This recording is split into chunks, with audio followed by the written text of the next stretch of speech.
So Mm-hmm.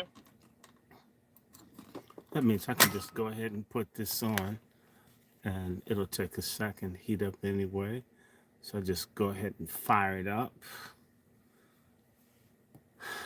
Oh yes, we're live.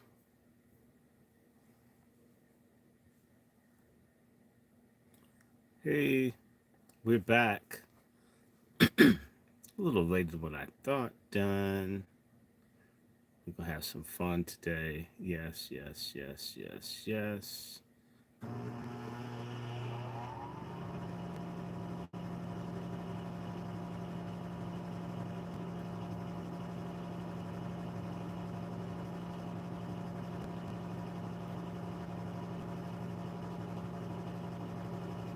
Hey, Donald Jones. Yeah, we saw Angie Stone. Mm-hmm. Well, let me log off Okay. and I can go listen. Stay white. You too. Bye bye.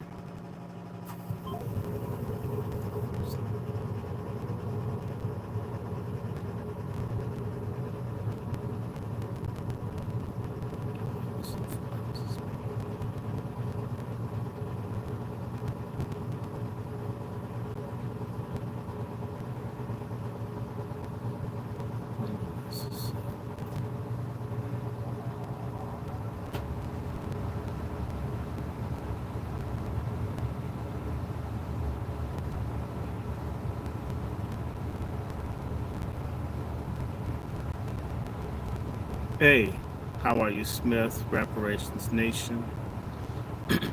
I didn't say anything about Angie Stone. Dewan B did.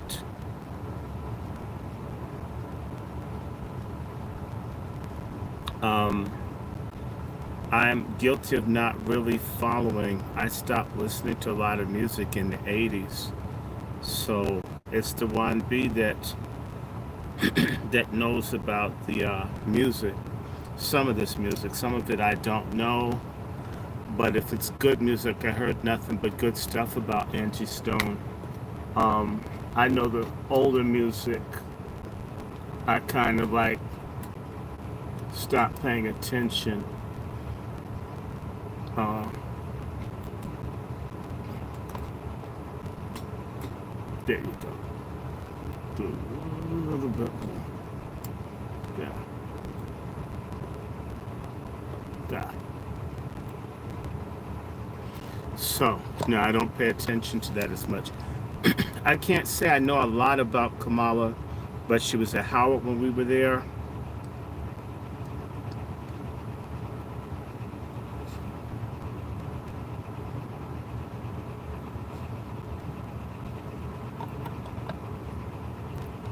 She was there the same time as I, same years. And and a lot of folks were tramps back then. People were hoes back in the 80s. AIDS didn't scare people. They hadn't caught it yet. So, that's how that is. So please share this. We're trying to get back into these books. I love them.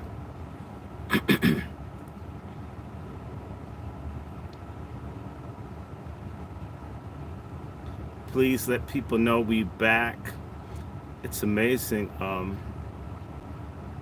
I miss the COVID era. You used to get audiences better. Now everybody's busy again. Um, that was kind of cold. I don't want people to get sick, but damn, people are more serious because they didn't have as much stupid stuff to do. Um,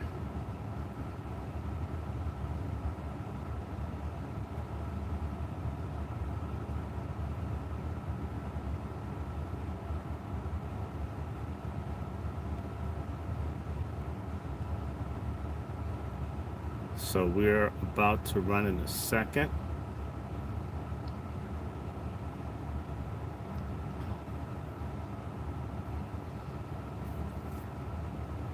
So we're gonna be live everywhere. Hey everybody. White evening to you. White evening. White evening.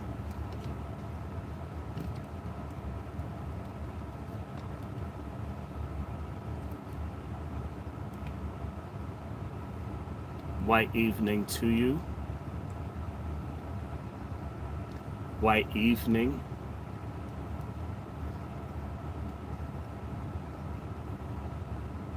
So, and moderators, shut them up if you need to. We put on here.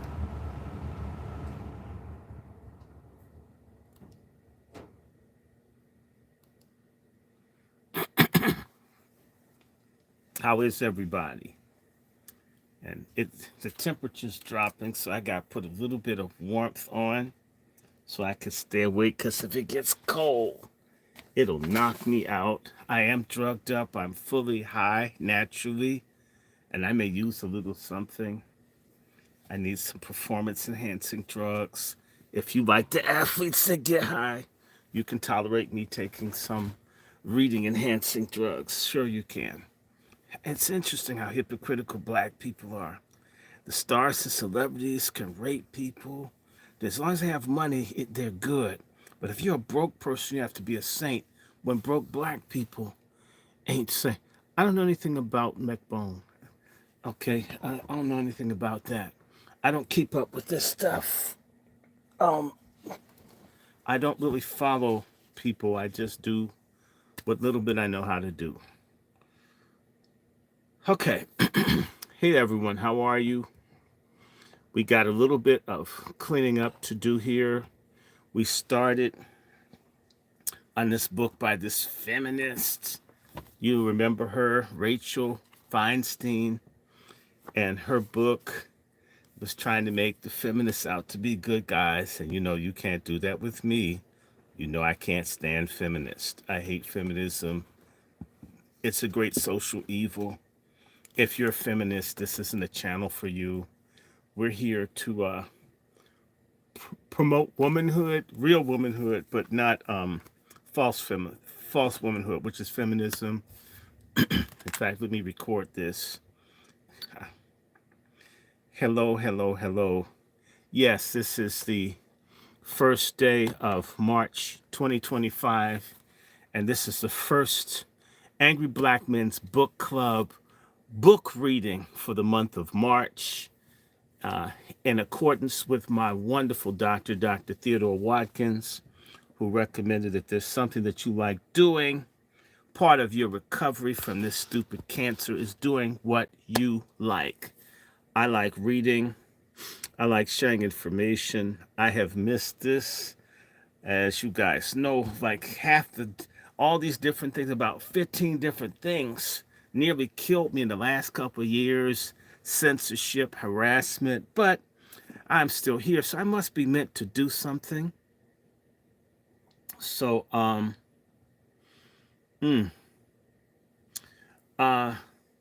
me see. You got to do what you have to do. Oh my God, this person's a joke. All I'm gonna say to you is, when it comes down to Diddy, I won't feel anything until I see the list released. We want a list released on Diddy. I don't care about anything else until a list is released. So yeah, I want to make certain I'm nice and warm, lubricated. It's almost 10:30. I had to talk to one of my favorite lady friends. I really like Mrs. Smith. God, a really nice looking, intelligent woman. There's nothing like talking to an intelligent woman. It just makes you feel so good. You're addicted. We ran over. For me, a woman's mind is my headboard. So it's just wonderful talking to her. I'm going to shoot up some ginseng. And I've got some will use a little bit of drugs. Let everybody know we're back. The Angry Black Men's Book Club is back. We're going to read the last chapter of this fake book here by this no good feminist who tried to snow job us. See, no. I can't be fooled by feminists. I came up with them. I hate being lied to. I hate feminist lies. I'm too familiar with them. And there's a glare. I may have to turn one of these lights off because I can't stand glare. So let me see. Gotta get this stuff settled. I didn't want it to be too dark. And we've got actually I have two things, and I'm gonna probably do a little bit of both because I don't want to do all of it. This Harriet Jacobs book is extensive. I've got two books to counter this feminist. In fact, let me adjust the light in here because the glare is kicking my eyes in the behind. I don't want to have a glare. So let's see. Let me move my trusty Bible. I love my Bible. I'm gonna do something about this light because it's kicking my behind, and I'm gonna switch light out. Then I'm gonna come right back, and I have two books. I'm gonna just mention one. I may just read a little bit. Intro one book, do another one, and everybody let them know. Let me see. Oh God, God help me. I don't like silly stuff. I'm going to say this once and for all. I never go to anyone's channel and do anything stupid, no matter how goofy I am. I'm a pretty goofy, silly person. I never do it because I think what people do, they take time to do it. So if you go on any of these things, you do something kind of stupid, I may block you from the channel. I have, they're shadow banning me. I have enough people following, so I don't need anyone that's foolish. I don't like fools too much. So let's be straight on that. So if you're a fool, this isn't what we're doing. I'm not here to entertain you. I'm not an entertainer. I don't want to be famous. Okay. So if people ask about the dumb stuff, this isn't what we do. So warning, moderators on all the platforms, everybody, let people know we're talking about feminism, slavery, racism, women. If you're off that topic, you may get timed out or you may be permanently removed from the channel. In fact, that's what I prefer to do, is just completely removed permanently. Uh, it's not like that.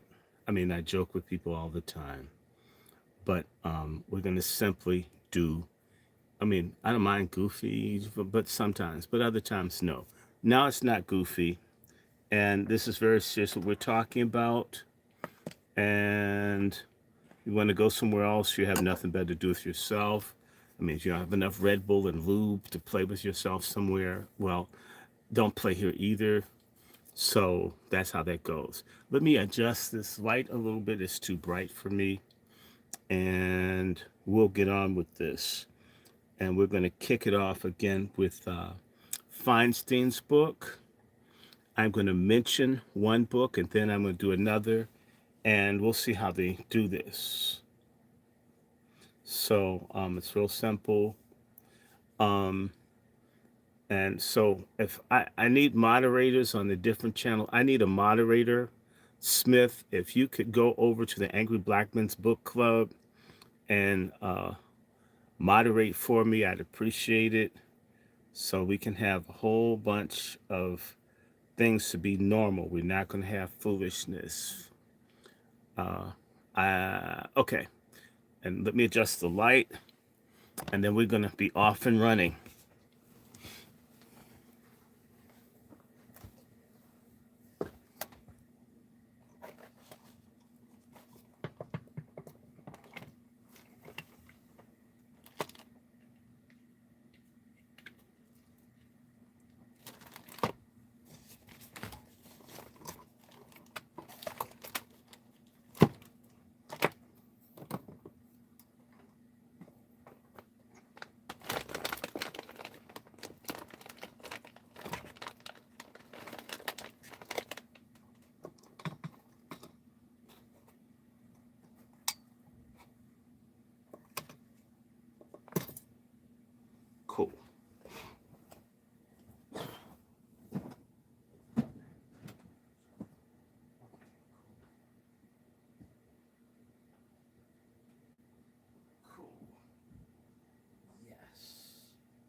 Ah, this is so much better. Yes. My eyes love it.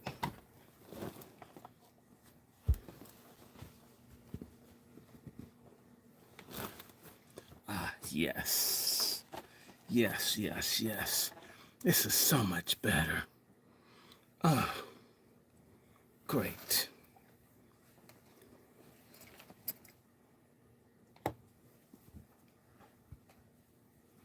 Ah, yes. And I can get a little bit. We don't want to have any surprises. Okay. All right, let me put my eyes on. It's okay. Hello to you and Coon Buster, all those folks on Twitter. And I can actually put this.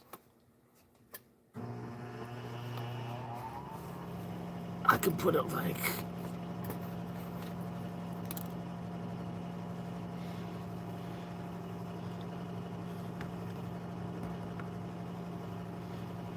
I don't need any glare.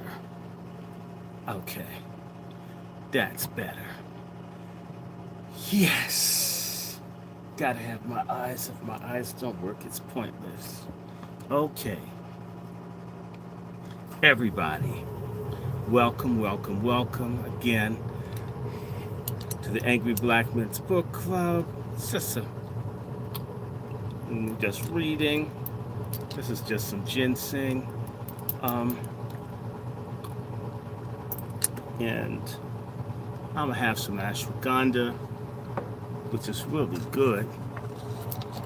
And we'll be off and running. How y'all doing?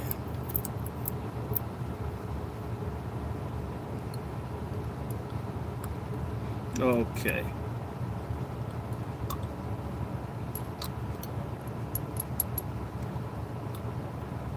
Wonderful. Throw some water up behind there. Here we go. Now, we're doing, at least looking at,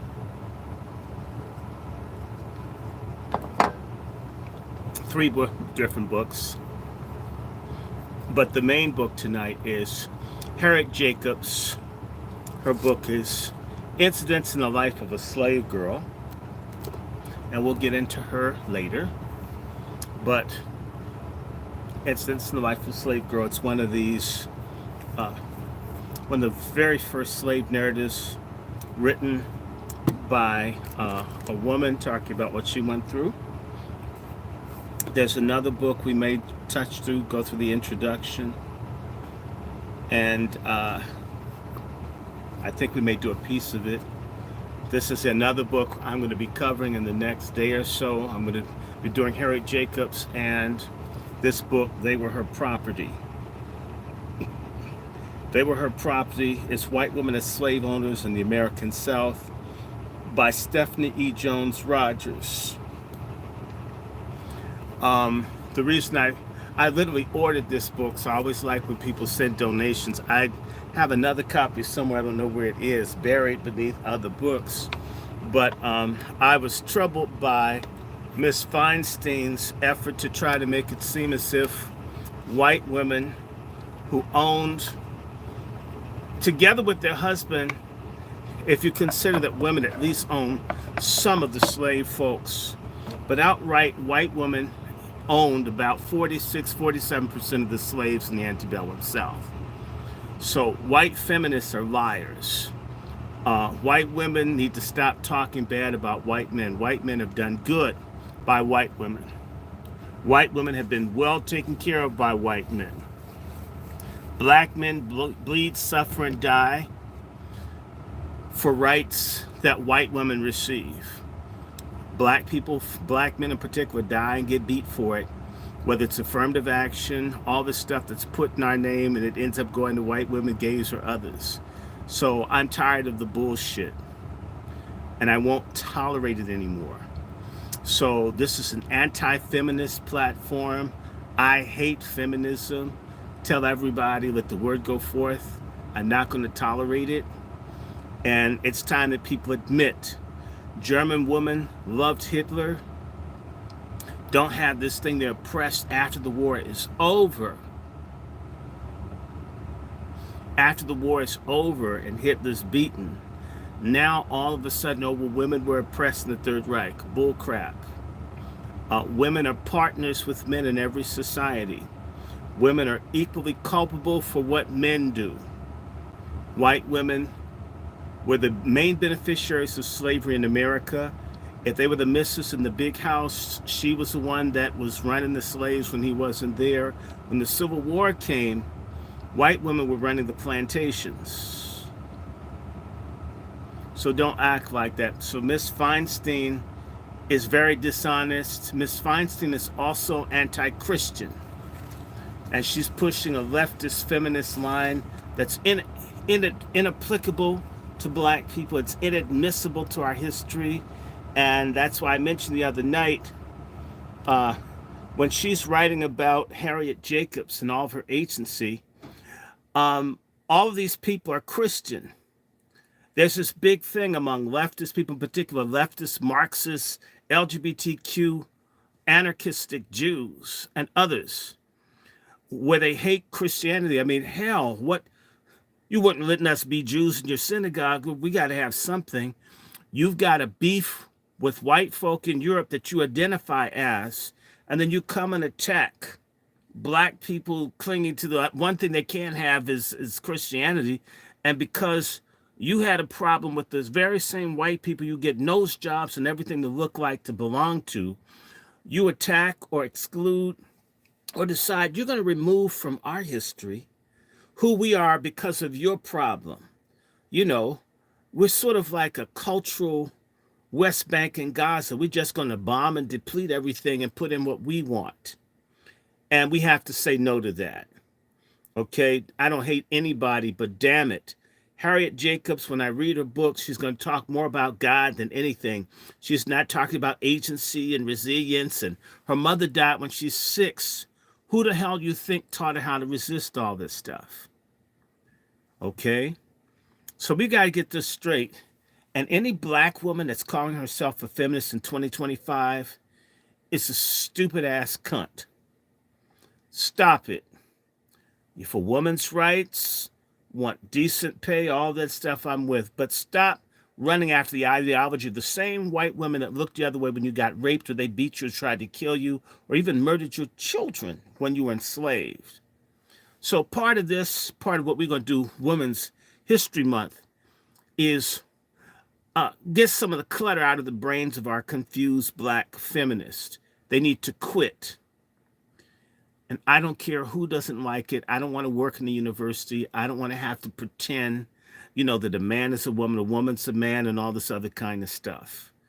We're done with that.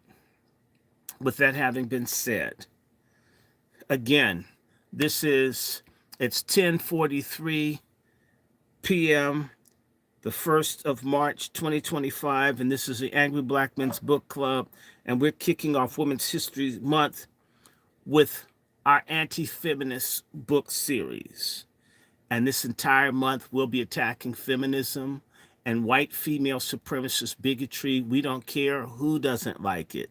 In fact, send this to a women's studies program. Tell those whores to come and debate us. Stop claiming that you were victims when you're the main beneficiaries of racism in this country. We're tired of it. So again, I'm reading the last part of When Rape Was Legal by Rachel Feinstein, the last chapter, White Women's Role in Sexual Violence Against Enslaved Black Women. And I'm reading it as a gag reel. I'm going to probably read the intro to They Were Her Property by Stephanie Jones Rogers. And then we're going to start off in Harriet Jacobs' book, Incidents in the Life of a Slave Girl. Y'all got it? Okay. And we're tired of Democrats.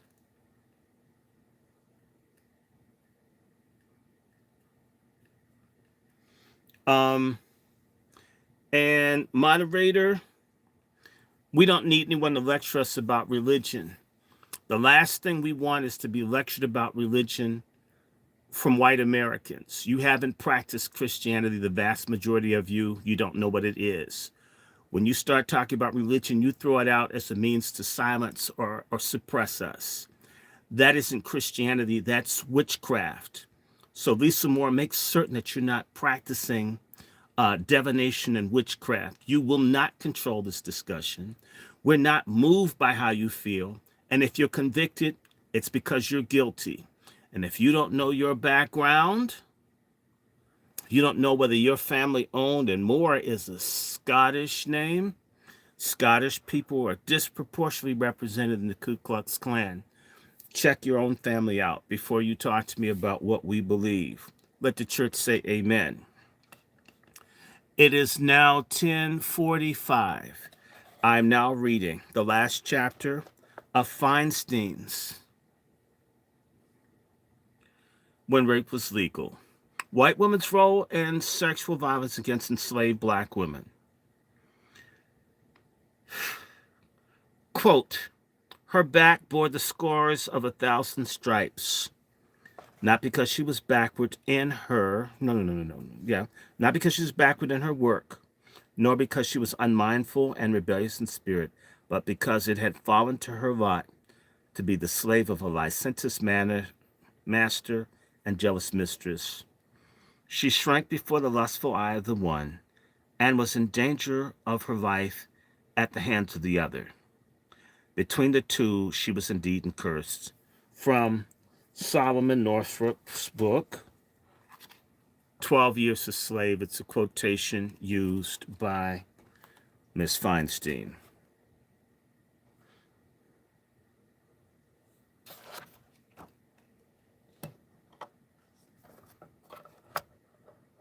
Let me see. Did I read this last night?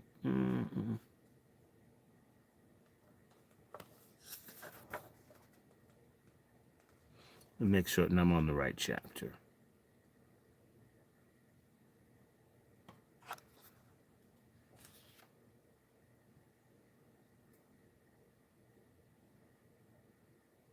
Okay, no. I have... No. Okay. Actually, I need to be in the chapter 5. This is the very last one. My bad. Chapter 5. The Power of Language.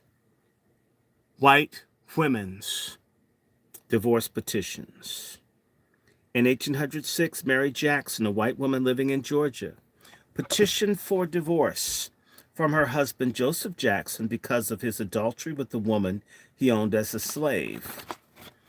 In her divorce petition, Mary described herself as loyal and obedient to her husband and observant of her role as a married white woman.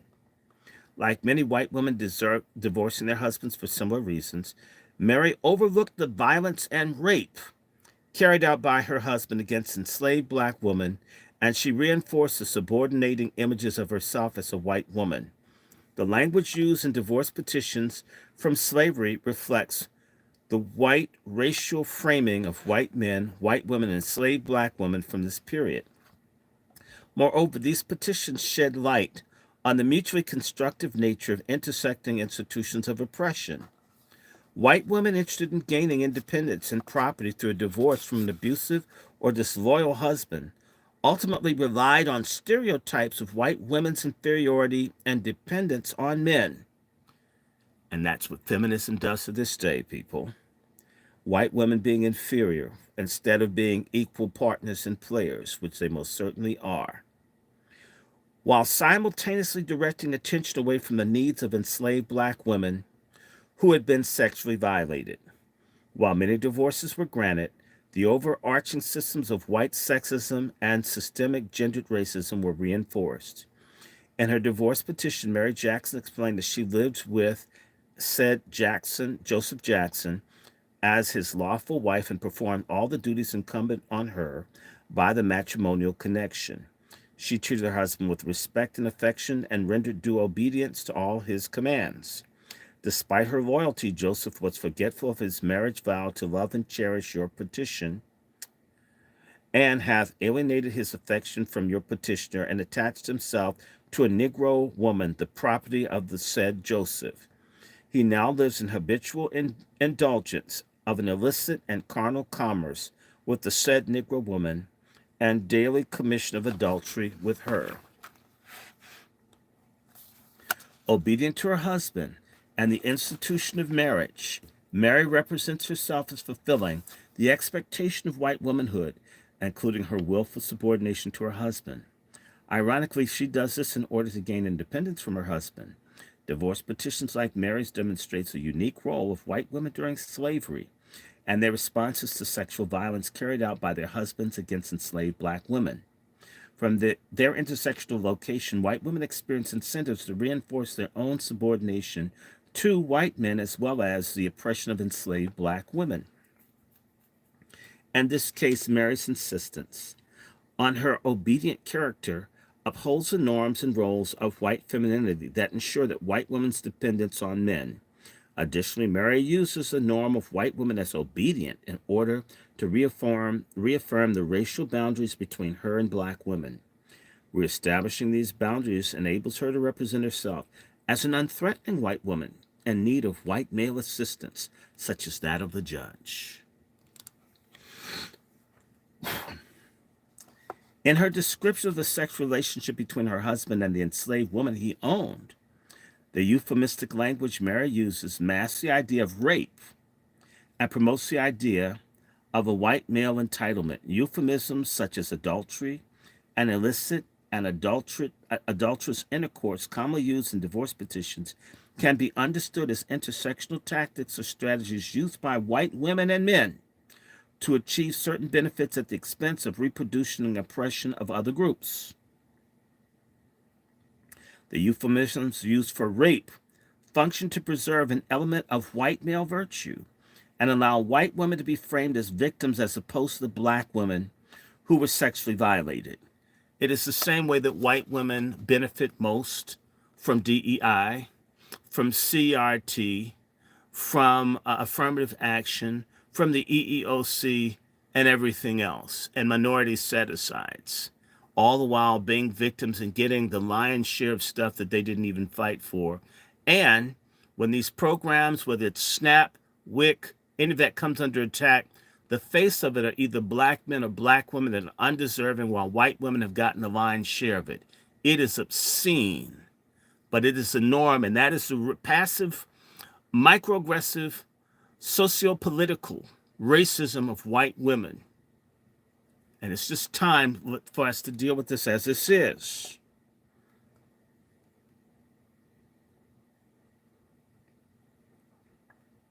The word habitual indulgence suggests the frequency with which Joseph engaged in sexual encounters with this enslaved woman, as well as the frame of the act as an excessive luxury.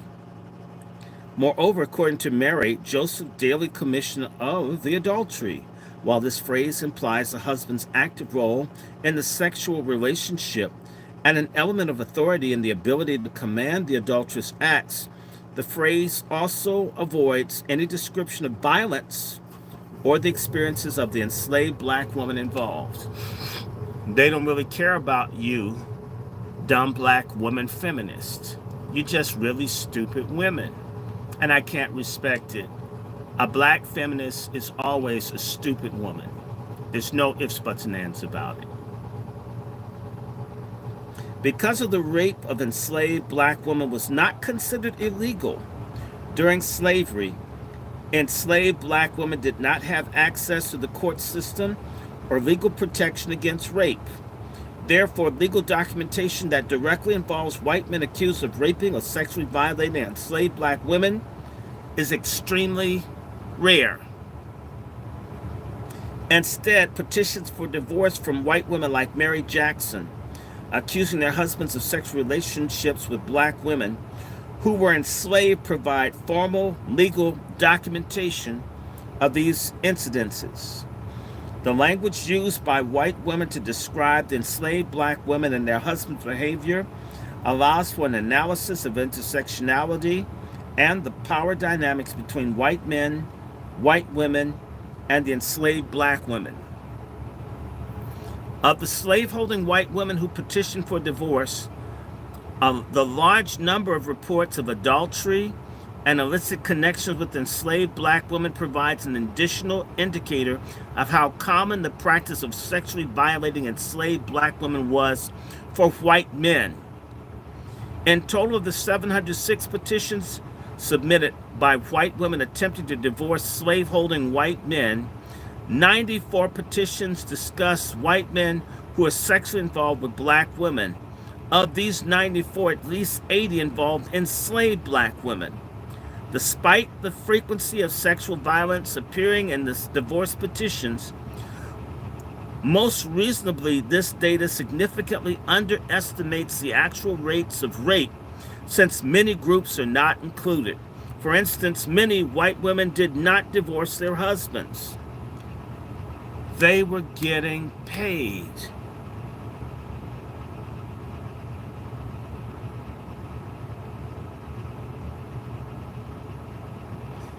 They were getting paid.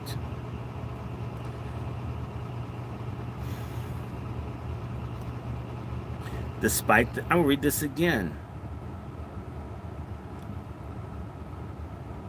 Despite the frequency of sexual violence appearing in divorce petitions, most reasonably this data significantly underestimates the actual rates of rape since many groups are not included. For instance, many white women did not divorce their husbands. They stayed. They were getting paid. It worked for them. Just like when a woman lets the husband molest the children or the dog, or he watches porno all day, or he's violent towards her, but I'm taken care of. Did not divorce. You enabled it, regardless of the sexual behavior with black women, thus reducing the representation of these petitions to a small segment of white female slaveholding population. Additionally, divorce petitions do not include any incidents of sexual violence or rape by white men against enslaved black women, which white women chose to ignore, deny, or avoid mentioning in a divorce petition. This sample also admits the sexual exploitation of black women perpetrated by unmarried white men. And of course, it's not mentioned the black men who were sexually, and black children sexually exploited by white men, boys and girls. This sample also admits the sexual exploitation of enslaved black women perpetrated by unmarried white men. Remember, early in this book, these boys were encouraged to have sex at an early age. It was universal in the South.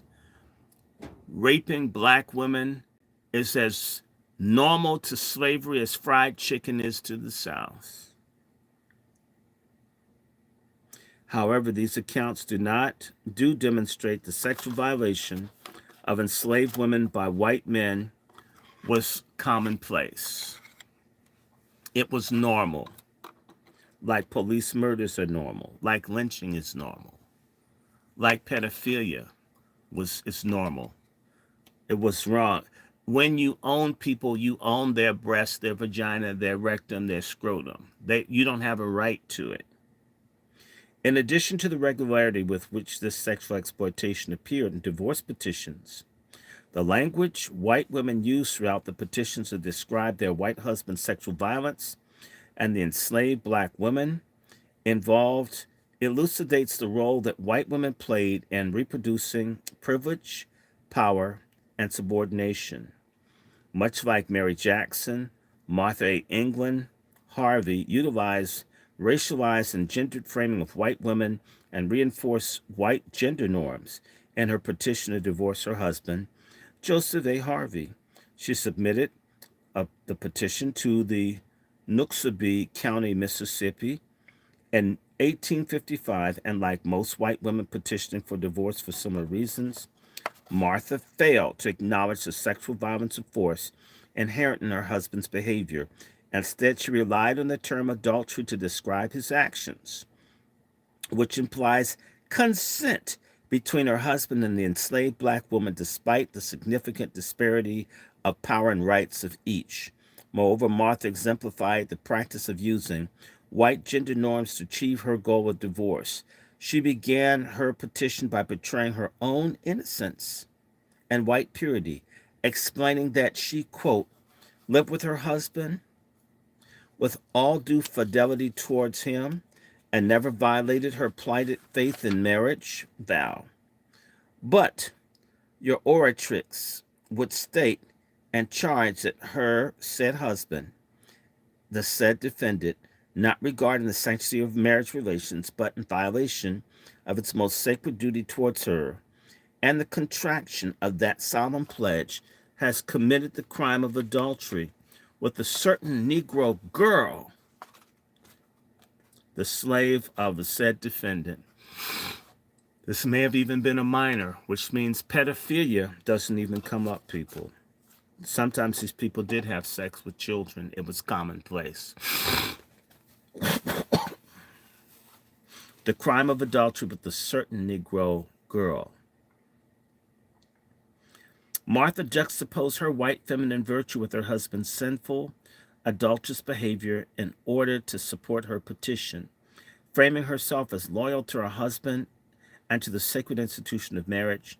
Martha depicted an image of herself that was consistent with the ideal white womanhood, reflecting intersectional incentives in white femininity. Martha exploits her white femininity at the expense of reinforcing white sexism in order to achieve her divorce, demonstrating the way in which institutions of oppression reinforce themselves. In contrast to the positive depiction of herself, she frames her husband as someone who took advantage of her loyalty and her innocence by violating his duty towards her. In this way, she suggests that he failed to live up to the expectations of white masculinity, including white male virtue and protection of white women.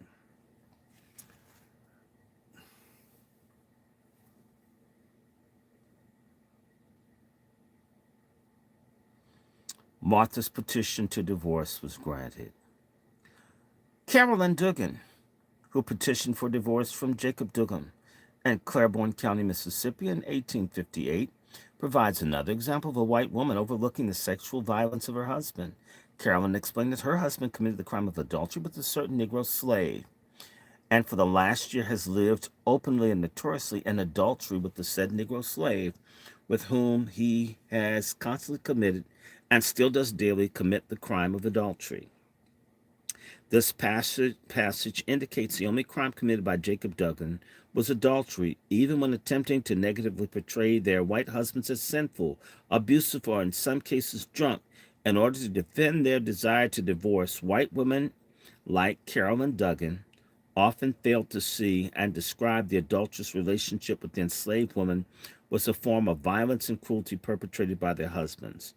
The force and coercion and abuse that went into the sexual encounters between white men and enslaved black women, as well as the purchasing of enslaved women solely for sexual purposes, could all be used to challenge the reputations of these white men. However, the absence of this discussion in such petitions evidences the way in which these sexual relationships were framed during the period. Generally, white people did not perceive sex between white men and enslaved black women as a problem of coercion or rape. The force and threats used by white men to engage in sexual relationships were considered appropriate by the white general public. That's white men and white women felt raping and taking black women and children was appropriate. Feminists lie. And if women owned almost half of the slaves in this country, then it meant women had a say over whether these women would be raped or not. If they allowed it to happen, it meant they were good with it.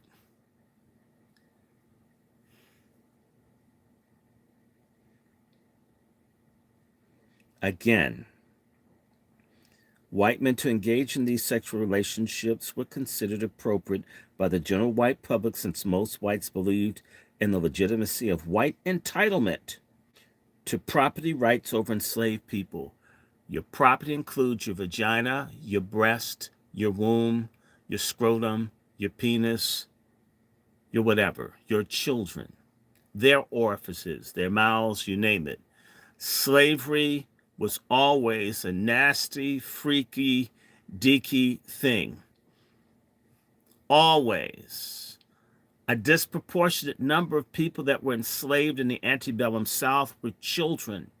Black children were raped, molested, abused, branded, sometimes tortured and killed for the sole benefit of the pleasure of white owners. White women and white men had no problem with it. They were property. They were subhuman. They were not people. How can women recast themselves? A few decades later in the 1950s, as feminists, as victims, when they were people and black women were property, and they're your sisters now.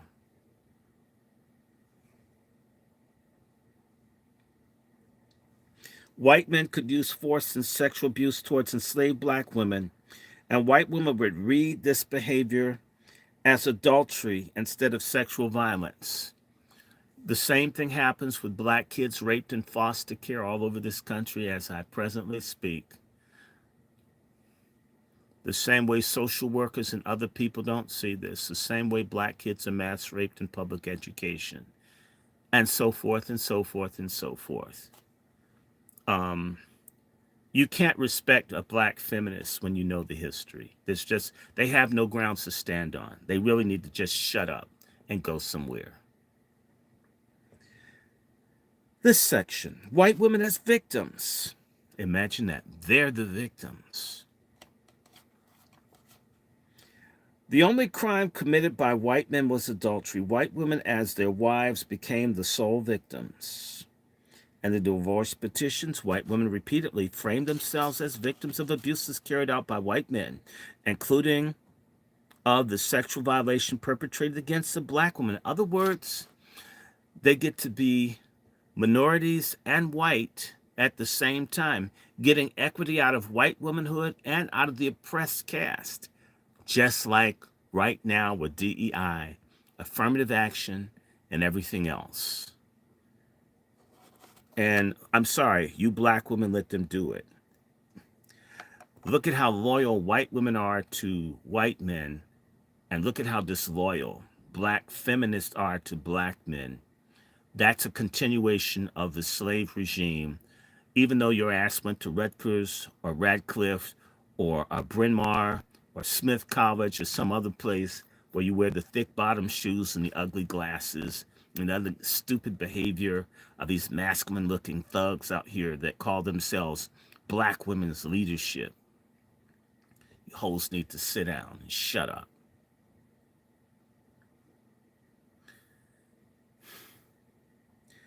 Again, repeatedly frame themselves as the victims of abuses carried out by white men, including the sexual violation perpetrated against enslaved black women. They got your equity too. Black women were merely described as tools of abuse used by the perpetrator white men against white women. In addition to the examples of Mary Jackson, Martha Harvey, and Carolyn Duggan, who described their husbands as violating their marital duties by committing adultery, Lucy Burwell exemplifies the way in which white women portrayed themselves as the sole victims of their husbands' actions. Lucy Burwell requested a divorce from her husband, John, as well as a portion of his estate. Listen to this, which included approximately 30 or more enslaved men and women. Her reason for the divorce were multiple, including John's physically abusive behavior towards her and his adultery with an enslaved woman. Interestingly, Lucy described the violent physical she experienced as by no means the greatest evil John carried out against her. Instead, she found his adultery to be a particular insult and humiliation. So, in other words, you can beat my behind, but don't screw the black bitch. That's the real thing. In other words, I hate them more than I hate me being beaten.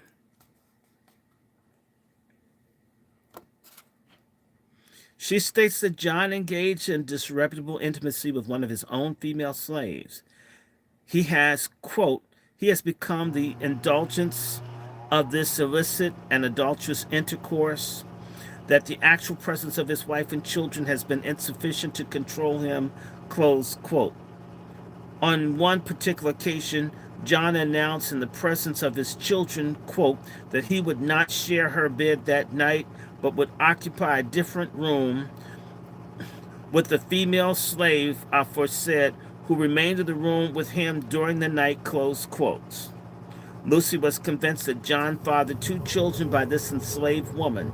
The petition concludes, consequences of this degrading connection, her husband, I'm sorry, connection, her said husband has ceased to treat her with affection, and your oratrix no longer feels herself safe in his house. So she's getting her behind beat, and she ain't getting no dick either. And it's the black woman who's the slave's fault. And she should get half. My God. White women constructed a narrative in divorce petitions which emphasized their role as the victim. Adultery and humiliation for these white women overshadowed the rape and the abuse experienced by enslaved black women. Notice she keeps saying black women. I need to say black women and girls. Little girls getting raped by a grown white man, and she's angry with the little girl. What's the little girl gonna do? See how cold these people are? See how mean they are? By framing the narrative in this way, white women benefited from the court system, responding to their needs while allowing violence against enslaved black females to persist. From their intersectional locations, white women had the ability to construct narratives in their own interests. In other words, they had a white female supremacist perspective, and there was no unity between women like there isn't now. And the only people that believe in that stuff, again, are dumbass black feminists. Dumb.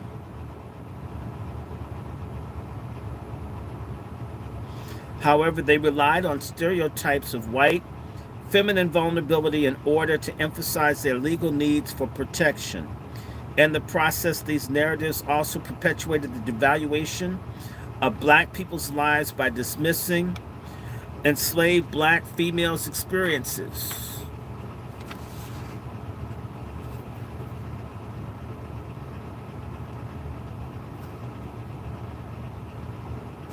Now I want to say something because this chapter is almost over.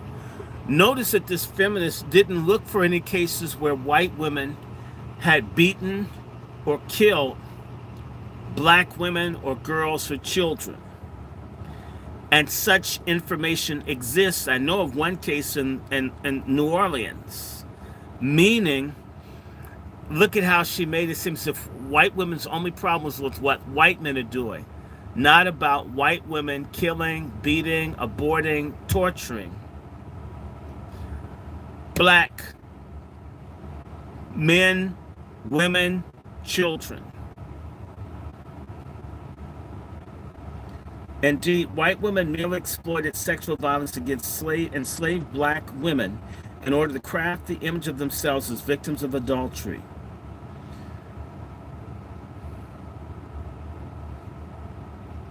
And thus achieve their goals of divorce. The construction of these narratives reflect the intricate way in which the institutions of oppression reinforce one another. The combination of power and constraints experienced by the intermediate group like white women created a context in which white women were incentivized to exploit the violence against enslaved black women for their own benefits. Pleasing the white, male-dominated court system required adhering to the norms of white feminine vulnerability and dependence, and the white racial framing of blacks, including the devaluation of their lives and experiences with violence.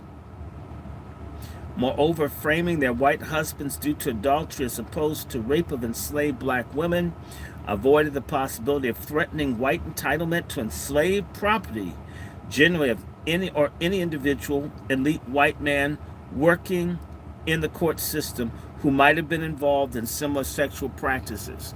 So, of course, you didn't want to create a legal statute because that was so commonplace. You're not going to call it rape because you're looking to people.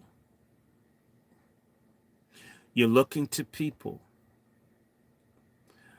who are doing it to help you, meaning that everybody knows what's going on. Overshadowing the rape that enslaved black women were experiencing was not the only damaging narrative in these petitions. Many white women also negatively portrayed black women involved, reinforcing degrading stereotypes of promiscuity and hypersexuality. The language in divorce petitions upheld stereotypes regarding black women's sexuality and instilled the notion of rape was consensual. Using terms like wench and mulatto throughout the divorce petitions, white women emphasized the dehumanizing and sexually degrading framing employed against enslaved black women. For example, in 1841, Margaret Garner submitted a divorce petition in Mobile, Alabama, which included degrading terminology for black women as well as euphemism for her husband's sexual behavior. In addition, this petition reflects Garner's adherence to subordinating white gender norms in order to obtain a divorce.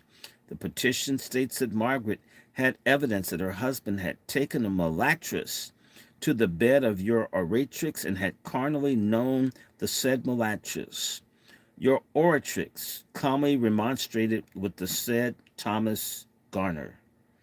Although the language holds the husband responsible as an actor in the sexual encounter, the phrases like taking a mulatress to bed and carnally known significantly softens the notions of violation and coercion against a woman whom he raped. Moreover, the term mulatress reflects the derogatory and dehumanizing white racial framing employed by whites.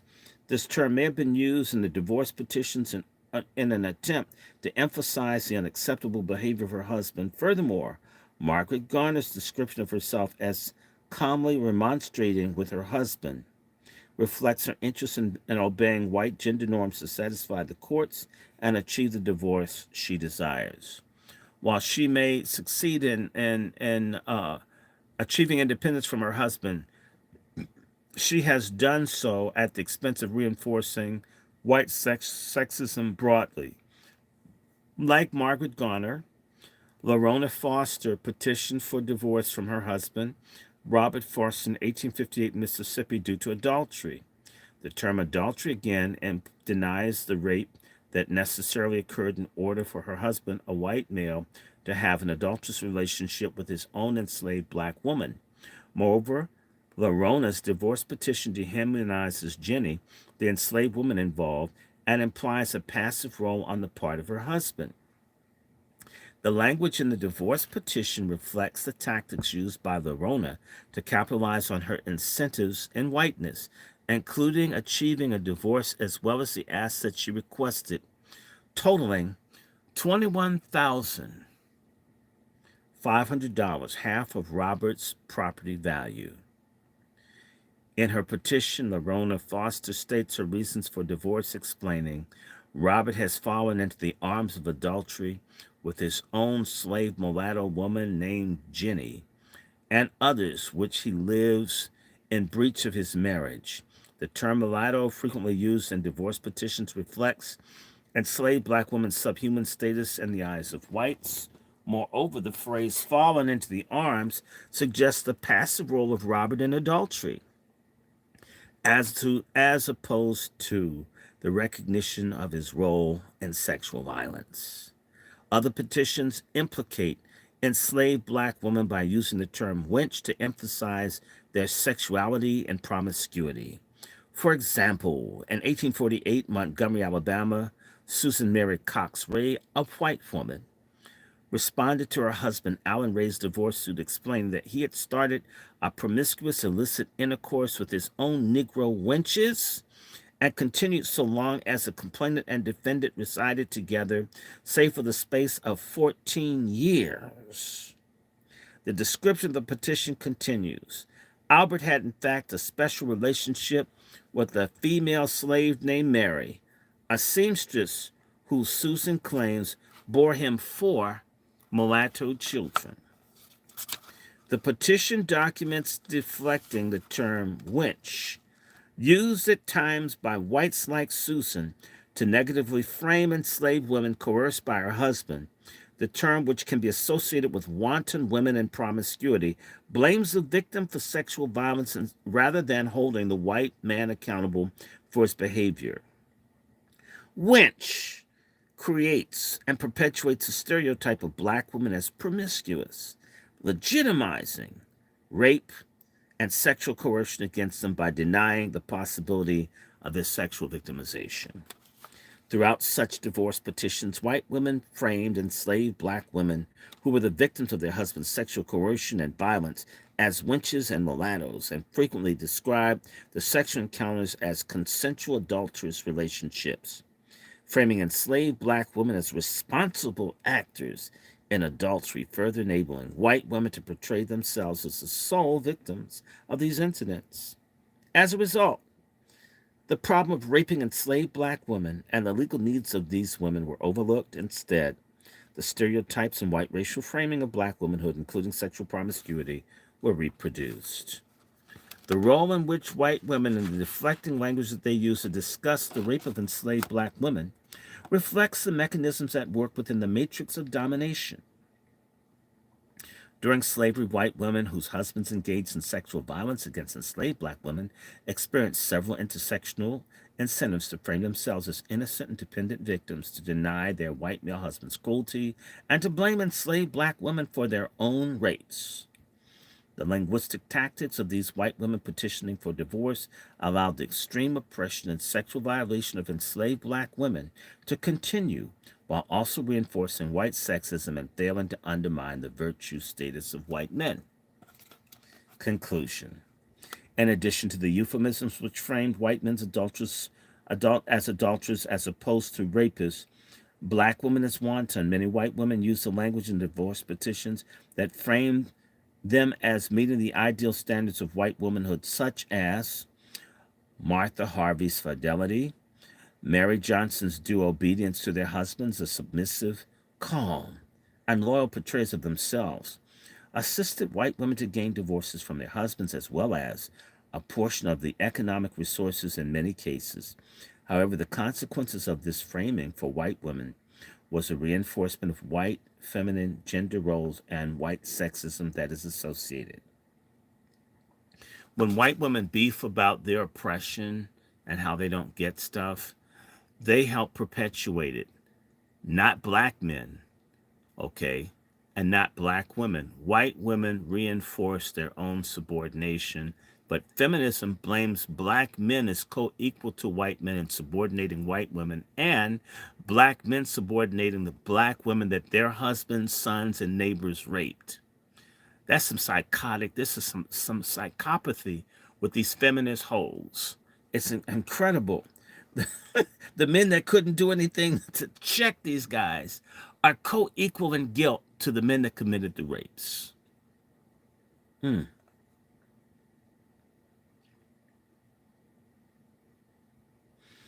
Within the intersectional system of oppression, white women were located in a space that encouraged them to reproduce their own subordination as well as the oppression of enslaved black women, ultimately reinforcing the interlocking systems of racism and sexism, reflecting the mutually constructive nature of these institutions of oppression. White women demonstrated their agency within this constraining system of gendered racism. Unfortunately, in many divorce petitions, the agency of white women became entangled in the reinforcement of their own subservience as well as the continued oppression of enslaved black women. Relying on subordinating representations, white women perpetuated a white sexism in order to achieve certain benefits, such as safety from an abusive husband and economic resources. The intersectional hierarchy locates the group in ways that each experiences various degrees of power and constraints. From this context, intermediate groups like white women experience intersectional incentives. In other words, they get a payoff, folks, and white femininity to overlook the comprehensive role of white men in oppression. Fully acknowledging and resisting white men's roles in oppression would have been potentially threaten the benefits of whiteness that they share. I don't care about justice. I don't care about womanhood. I don't care about women's rights and fairness. I want my white woman MFM, and I don't care who my husband rips, who he screws, who he sells off, who he beats. I just want mine. That's the same way that feminists are right now, and they don't care about black women. However, failing to recognize and address the responsibility of white men results in the reproduction of their own limited status as white women and the oppressed status of black women. The concept of intersectional incentives allows for a perspective which combines the structure and individual action by viewing the constant production and reproduction of institutions of oppression as occurring through the process of individual decision-making, such as language used in divorce petitions, which is influenced and motivated by incentives, tactics, and consequences particular to each intersectional location, revealing the interrelatedness between the incentives and the reproduction of oppression, reframes the potential incentives associated with whiteness and white femininity as far less valuable than the incentive to end oppression overall. In other words, it's better to get everything you can get as a white woman than to be for what's right, which is how any black woman that's hooked up with feminism is a moron. Feminism is for morons. Only black feminists are stupid. I'm on the last portion. We're almost done with this book, guys. Of course, this book is When Rape Was Legal, Chapter 6, Racialized and Gendered Sexual Violence Today. Quote, "The great force of history comes from the fact that we carry it within us, are unconsciously controlled by it in many ways, and history is literally present in all that we do. It could scarcely be otherwise, since it is to history that we owe our frames of reference, our identities, and our aspirations, and it is with great pain and terror that one begins to realize this." This is a quote from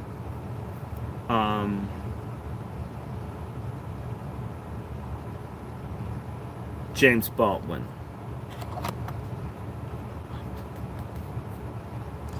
In 2015, a young white man was found sexually assaulting an unconscious woman near a fraternity house. His arrest that morning, and later found guilty of 3 felonies pertaining to sexual assault. The white man was a member of a swim team at an elite university at the time of the offense. He was sentenced to 6 months in jail, of which he served 3 and 3 years of probation. When the judge delivered his strikingly lenient sentence, he justified this by describing the severe impact that prison might have on this young man with no prior record. Several similar cases permeate the news today, reporting on young white college men who have evaded severe prison sentences despite their acts of sexual assault and rape. In many cases, the protection of these men's reputations and future opportunities is described as the reason for the lack of serious punishment. For elite white men, particularly those in college or with bright futures ahead of them, the court overlooks the depths of the violence in their acts of rape and sexual assault. In delivering life sentences, the United States court system continues to confirm the entitlement of white men to sexual assault and rape. Although the legal system has evolved over time, legacies from slavery persist, including white male entitlement to rape, thus failing to address the need of rape victims and degrading women of color through the use of white racial frame. Let me add that the courts also don't punish white women that have molested children in schools across this country. In fact, they're often celebrated. She only deals with white men. Everybody's in on this. This is not some unique thing to one sex or the other. Racism is a mom and pop sport. Stop blaming white men. Everyone's doing it. Because rape of enslaved black women was legal during the antebellum period, white men had the ability to use this form of violence to achieve dimensions of white masculinity that were valued. This practice of exploiting sexuality of vulnerable or subordinate women in order to fulfill expectations of masculinity continues to this day. The white racial framing that whites developed during slavery to maintain the positive image of themselves amid rampant sexual violence they carried out is also evident in present-day interviews with white American men. Moreover, recent research reflects that white women's continued inaction in response to sexual victimization of black women and their adherence to the white racial framing of black women as hypersexual. Contemporary research demonstrates that racial and gendered violence embedded in U.S. history lives on in modified ways, and not so. The United States military, of the 20,000 or so black women, not black women, but American women that get raped in the military, when I last checked, about a third of the women in the United States military are black, meaning that black women are disproportionately represented as the victims of rape within the United States military. Black women are raped in prisons and in other institutions consistently. Too often by black men, but often by white men. Black women to this day are disproportionately represented and the people trafficked. This is just a fact. There are tens of thousands of missing black women, some of them certainly victimized by all types of men. Let me keep going. And to the person, even if you're not participating historically, let's just be straight. The house that I'm sitting in the title deed, this house was not to be sold to black people. If you're a white woman, even if you didn't do anything, you benefited. When this house was initially built, no matter if we were multimillionaires, we couldn't have lived here because of what we look like. Because of slavery, racism, and discrimination, you could have bought the house. You're a beneficiary of a caste system. You are collectively guilty the same way we collectively get discriminated against. White people need to grow the fuck up. We get screwed. Racial profiling, they profile all of us. And sometimes I think that if I'm not doing anything, yet this evil's going on, I've done nothing to stop it, and I'm not actively against it, I'm somehow not stained by it.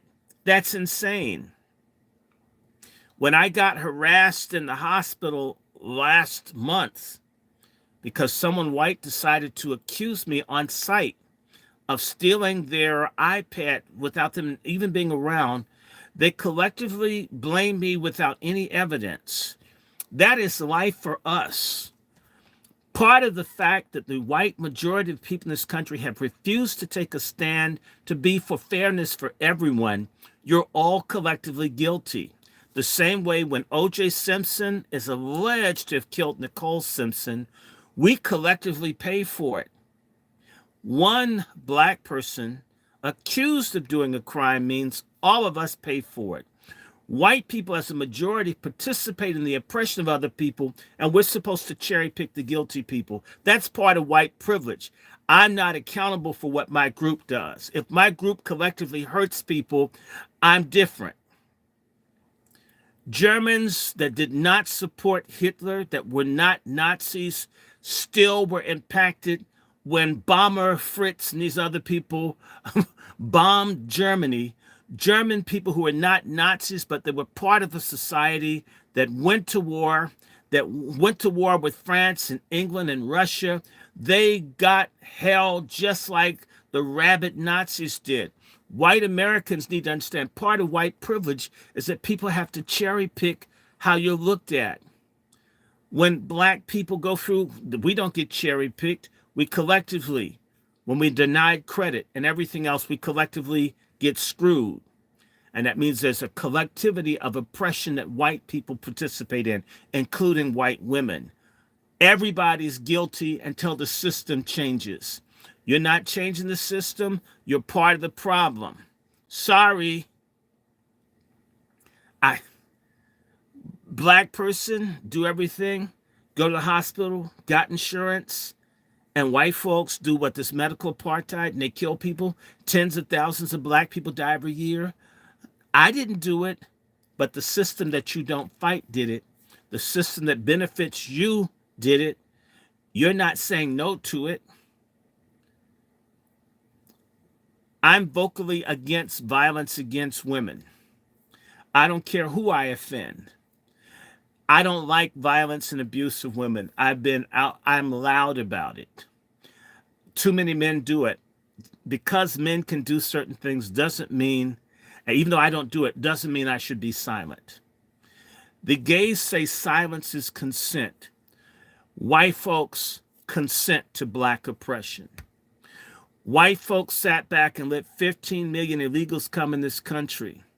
And they watched black folks, communities, and everything, schools be taken, and no one said anything. You didn't say anything. I bet you didn't. You're guilty. I don't like what happens to people being oppressed anywhere, so I've raised my voice when I can.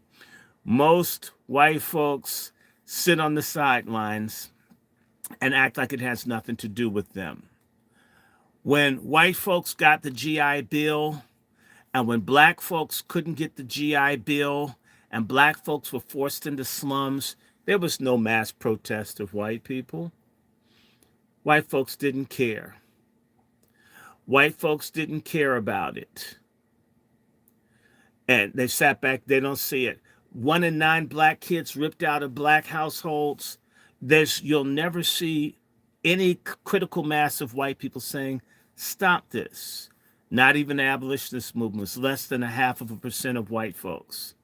With black folks being raped, gibbeted, killed, sold, drowned, fed to alligators, most white people. Then when we talk about the problem, not me. So when a white person says I didn't participate, it's like a German saying we didn't know the Holocaust was going on. Damn it, you damn sure know what happened. And it's a study in white cognitive dissonance and dishonesty that there are 50, 60 million black people in this country and you don't know a damn thing about what happened? How do you not know? That's a decision not to know. Most white people in America have no black friends, with millions of us floating around. Not one decent rapport with anyone black. That is a way of life, hatred, exclusion, alienation, and denial. And then when someone says something that makes you feel uncomfortable, not me, bullshit. Bullshit. Bullshit. When white folk get mad about something, things change. White people are comfortable with mass incarceration. White people are comfortable with gentrification. White folks are great with black people being replaced by illegals. You're all guilty. The same way black people collectively suffer, we die earlier because of where we are. Someone is benefiting from what happens. This Narcan that I got on the floor here. For years, they let black folks die from narcotics brought in this country, for white supremacy, for the CIA to fund its blood. They put dope that's killed maybe millions of black people. When whites began to have problems, all of a sudden they started handing this stuff out to save white life. Where were the white people to cry out? In fact, when crack came along, they made the image of crack addicts, even though whites use 80% of it, the image of crack was black. Now that fentanyl has killed well over 1 million people, because it's white people dying, there's no face of fentanyl to defend white drug addiction, white folks with no self-control, with no values, with no God, with no decency, who can't control themselves. And part of why you can't get this fentanyl issue solved is that typically you have to have something to rally around to either fight or save, because white people can't be addicted to drugs no matter how many die. And because it's white folks, now there's treatment, there's all kinds of care, there's drug court. Everything. When black kids were dying and overdosing, nobody cared. No, I mean, people couldn't get any help. Lock them up, kill them, jail them. That's part of who you are. You are not outside the society in which you live. I'm not outside. So like I said, the house, every house I've lived in D.C., in the title, I wasn't supposed to live there based on how I look. It meant you could live there. Things were structured to favor you and punish me whether I could afford it or not.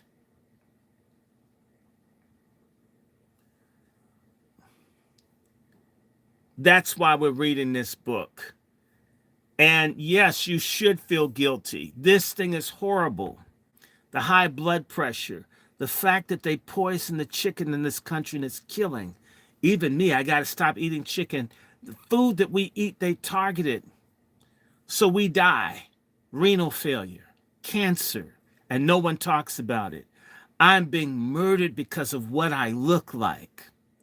And they're white scientists and doctors, even the white doctors I go to see, I have renal failure and they don't even tell me or explain what the stats say. Thank God I went to see a black doctor for a second opinion. So the nice white doctor is letting me die, even though he's getting paid and I'm doing that. That's my reality, white woman. And you guys know this. Sure you do.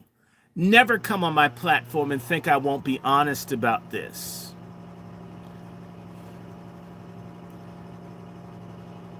They've shut down the black hospitals, closed down the black medical schools so we can't be healthy. Food deserts, you shut down black farmers, can't feed, so, and then talk about how bad we are.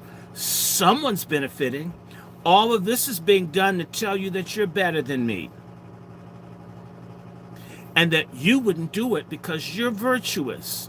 And I'm just bad black with a chip on my shoulder. I'm just full of bigotry and hatred for people, which ain't so. But we got to call it what it is. And if you have a hard time hearing it, damn it, you've never lived a minute of this. You've never had to wonder each time you leave your house, if you see a police car, are they going to like shoot or kill me because I'm black? And of course, I'll get dragged in the news and they'll find something. Y'all don't live with that. You don't live when you do a job interview and it's a nice white woman HR person and they're looking for the crime you committed. There's even a break of a month or so when you work, deny you employment. You've never lived that. And they're always nice people. The Gestapo, most Gestapos were bureaucrats. Everybody wasn't beating Jews and others in trenches. These are nice people with jobs. People that know that fluoride kills black people and they put in the water. People that knew that this COVID virus killed certain people more than others. When someone like Mr. Kennedy tries to talk about it, they accuse him of being a racist. Who's sitting up creating biological weapons to kill whole groups of people? They're not black. They look like you. Because you've stolen people's land and resources. It's been good to you. However, part of the breaks is that people start looking and noticing, why is Africa rich as a continent and its people poor? Why is Angie Stone dead right after she says, Universal Music, I've made great music, you've made millions, how come I can't have any? And now she's dead. When people say, may I have some of what I earn, I get killed, I get destroyed. There's sexual predators and folk all over the country. It's only when Diddy, who I can't stand, went after the people that were making the Chirac that all this stuff happened. You're comfortable with social evil being done to black people. And nobody's taking the time. One, I don't want to sleep with you. A white woman molested my brother and was trying to molest me. So I'm not crazed about hooking up with the white woman so I can talk to you like a human being. I don't need to live next door to you. I don't want to marry you. I don't want to hurt you. But I'm not going to lie or deny or make it soft for you. When the people accused me of stealing their iPad at Sibley Hospital and insulted and embarrassed me, and I'm there trying to make certain my mother who has cancer gets health care, they never apologized. Y'all have never acknowledged what you've done to people, not just here. Vietnam, I mean, you guys have blood-stained hands globally. And y'all have never been dogged for what you've done. I mean, even them hearing a little bit, not me, yeah, damn it, it's you. And white women in particular, you've been the biggest beneficiaries of white men are killing and doing this to other people to give you a better life than other women. That's what this book is about. Absolutely, it's you. Let me finish this book. But we got to have this damn conversation. And white feminists oppose black men voting. White feminists wouldn't even work with black women to get the right to vote. White feminists have supported eugenics for black people to be wiped out. Margaret Sanger and others. White women have been part of this. Get out of here with not me. If it ain't you, it's somebody you know. Your mama. If you're living on something, if you got any kind of white middle class stuff out of the GI Bill, when white folks got basically 10 times what black people got, and nobody said, hey, the black guys that died, in fact, it's 80 years since D-Day, and we don't see images of black men who got mowed down. It's only the heroic white men. The black men that got mowed down, we still aren't allowed to see that black men bled for America. We get a new administration, and the first thing I want to do is act as if talking about the Tuskegee Airmen is racism against white people. You guys are fucking psychotic and out of control. And it's not us. I don't got any guns. I'm not planning to do anything. But you got a world waking up to your asses. And some of them are developing nukes or already have them. And you know what? Nobody wants to go into the army. They're going to try to do this draft thing. So now all of a sudden, the same people that you've dogged, lynched, are going to be called to fight for a society that doesn't even allow them to belong where they've been for thousands of years to make you feel secure. Get the hell out of here. Let me finish. The legacies from slavery. The white racial framing that white men constructed during slavery to justify their rape of enslaved black women is evident in the stereotypes, narratives, and sexual fantasies of white men today. In a 2014 study using in-depth online questionnaires found that white American men between the ages of 18 and 60 years continue to view black women as in sexually degrading ways that rely on deep intersectional framing. Mirroring slavery, these men view white feminine features as the standard for attractiveness, deeming beautiful only those mixed-race black women who approximated white femininity. Moreover, whites' perception of black women reflect a similar complexity in the framing used during slavery, wherein white men were simultaneously viewed black women as inferior and sexually appealing. Many white men today describe black women as unattractive while at the same time sexualizing them, including having sexual fantasies about black women. In several cases, white men described having former relationships with black women primarily for sexual reasons and explained that they could not envision having meaningful long-term relationships with these women. Sexual experience and deviance were racialized onto the bodies of black women during slavery, and this framing continues. Many white men view sexual experiences with black women as an opportunity to move beyond their normal. In other words, black women are beasts. And white women are cool with that because white women have the same bestial fantasies about black men. And they're more interested, they're size hoes. Who has the biggest penis? Black men have no value as human beings. Almost all of you are guilty. Any black man that goes online has to fight off legions of immoral white women. If I told you how many I blocked on Facebook, if I said 5 or 6,000, that would be an underestimate. I don't hurt anybody. I don't want to harm anyone. I do not disrespect white women as people. I'm only saying that the reputation of white women is that they're gin and tonic freaks. I don't believe that. I won't live that. That's just an observation. Okay? And the face of porn ain't a black woman. Take that as you'd like.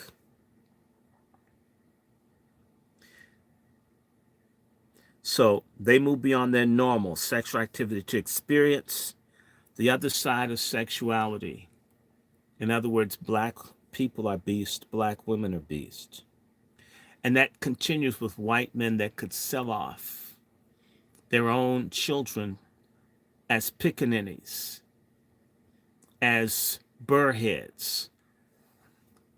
It's their semen, and they see because it's with the black woman, it's not human. All of you guys are guilty of it.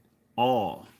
If that were not the case, there wouldn't be a status of white in this country. It benefits somebody. In this sense, white men are using multiple elements of the white racial frame, which depict black women and men as more primitive and sexualized. He just said white men, white women too, broad.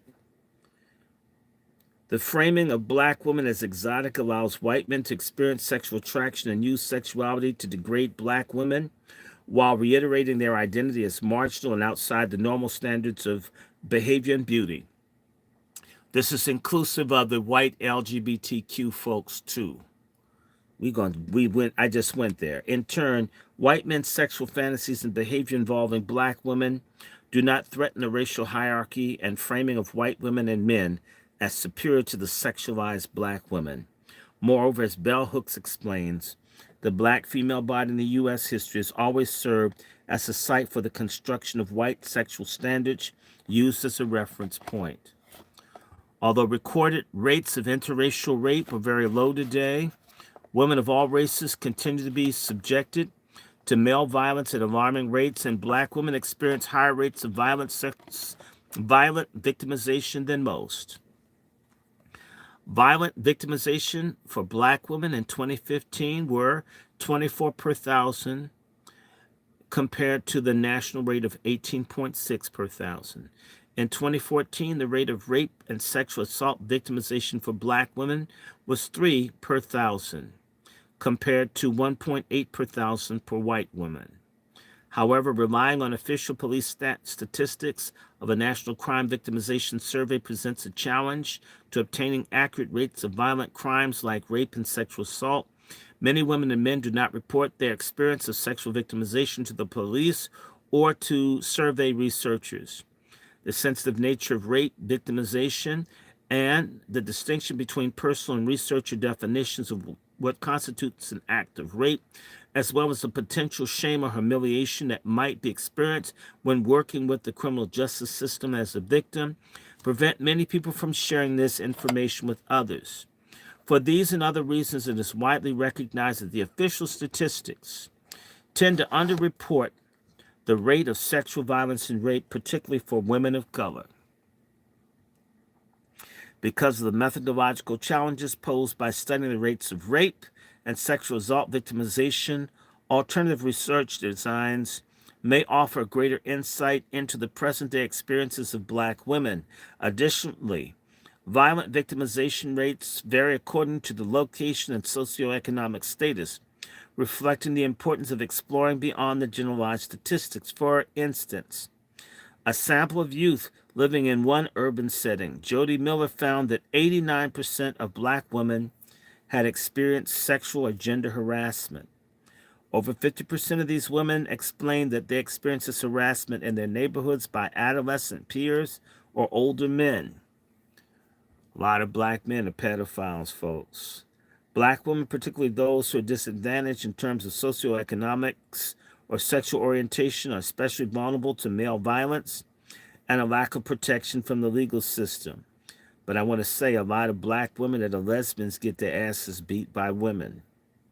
Anti-violence agencies and the legal system continue to ignore the needs of these marginalized women, instead focusing their attention on criminalization and harsher punishments for offenders, which has disproportionately benefited white women and harmed black women. During this era of mass incarceration and tough on crime policies, many black women who are victims of rape and domestic violence continue to be criminalized and framed as prostitutes or violent offenders due to their acts of self-defense or sexual victimization. Failing to understand the broader social context, which increases the vulnerability of marginalized black women to male violence, allows the court system, anti-violence agencies, the media, and the general public to blame black women for their own victimization. In one study, black girls who witnessed domestic violence against women observed a lack of police or public response, reported internalizing messages regarding a lack of resources, assistance in these situations. Moreover, these girls felt that they should blame themselves if they became victims of rape or abuse. Blaming the victims of sexual violence is nothing new. Moreover, black women have been criminalized for defending themselves against violence and rape since slavery. From the 1800s onward, black women were sentenced to death by the United States court system for defending themselves against violent abuse, including rape carried out by white men.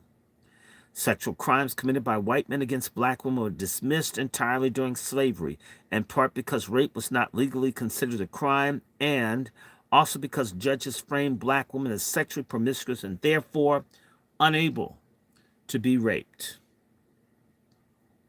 During segregation, the same white racial framing was employed to claim that black women were prostitutes, promiscuous, and thereby could not be raped by white men whom they charged in court. Today, black women continue to be framed using similar sexually degrading stereotypes. The white racial framing of black women as sexually promiscuous is used in an attempt to justify their rape during slavery and today continues to benefit whites. When black women were framed as sexually deviant,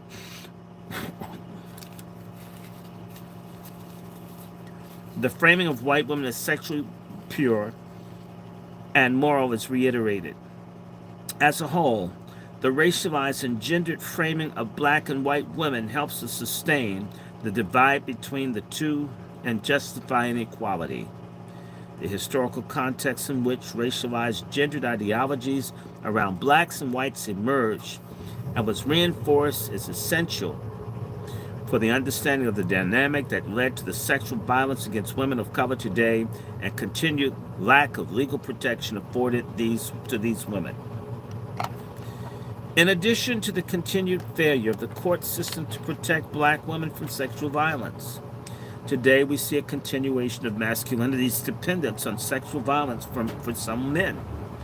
While masculinity can be performed in a myriad of ways depending on one's social class, race, ethnicity, and access to various resources, among other things, some men continue to use violence, particularly sexual violence, as a way to achieve masculinity. For instance, male bonding is carried out through the gang rape of young women at some fraternity parties on college campuses in the United States today. I'm a witness. Members of these fraternities use discourse that encourages and normalizes rape. Successfully violating a young woman while she is heavily intoxicated is reportedly the equivalent to achieving masculinity for many of these men. Moreover, gang raping young women at these parties was found to be part of male bonding, the male bonding experience that was normalized within the setting. Beyond college fraternities, recent research has found that some men living in urban neighborhoods have learned to perform masculinity through the sexual harassment and gang raping of black women. Sexual harassment and coercion of young black women was described by these young men as a way to get an image, a name for themselves among their male peers. That's kind of gay. I rape a woman so guys will like me. Moreover, Several young men viewed gang raping black women as a way to bond with other males and transition into young male adulthood, while white men during slavery used rape of enslaved black women in order to lose their virginities. Young men in the modern era have described gang raping young black women in their communities as a coming of age experience. Male bonding through sexual violence can be traced back at least to slavery, as evidenced by the interviews with Sam and Louisa Everett, in which they described their master, Big Jim McLean, entertaining friends by inviting them to engage in orgies with the enslaved women he owned. Sexual violence has been available as a means to achieving masculinity for centuries, particularly for white men.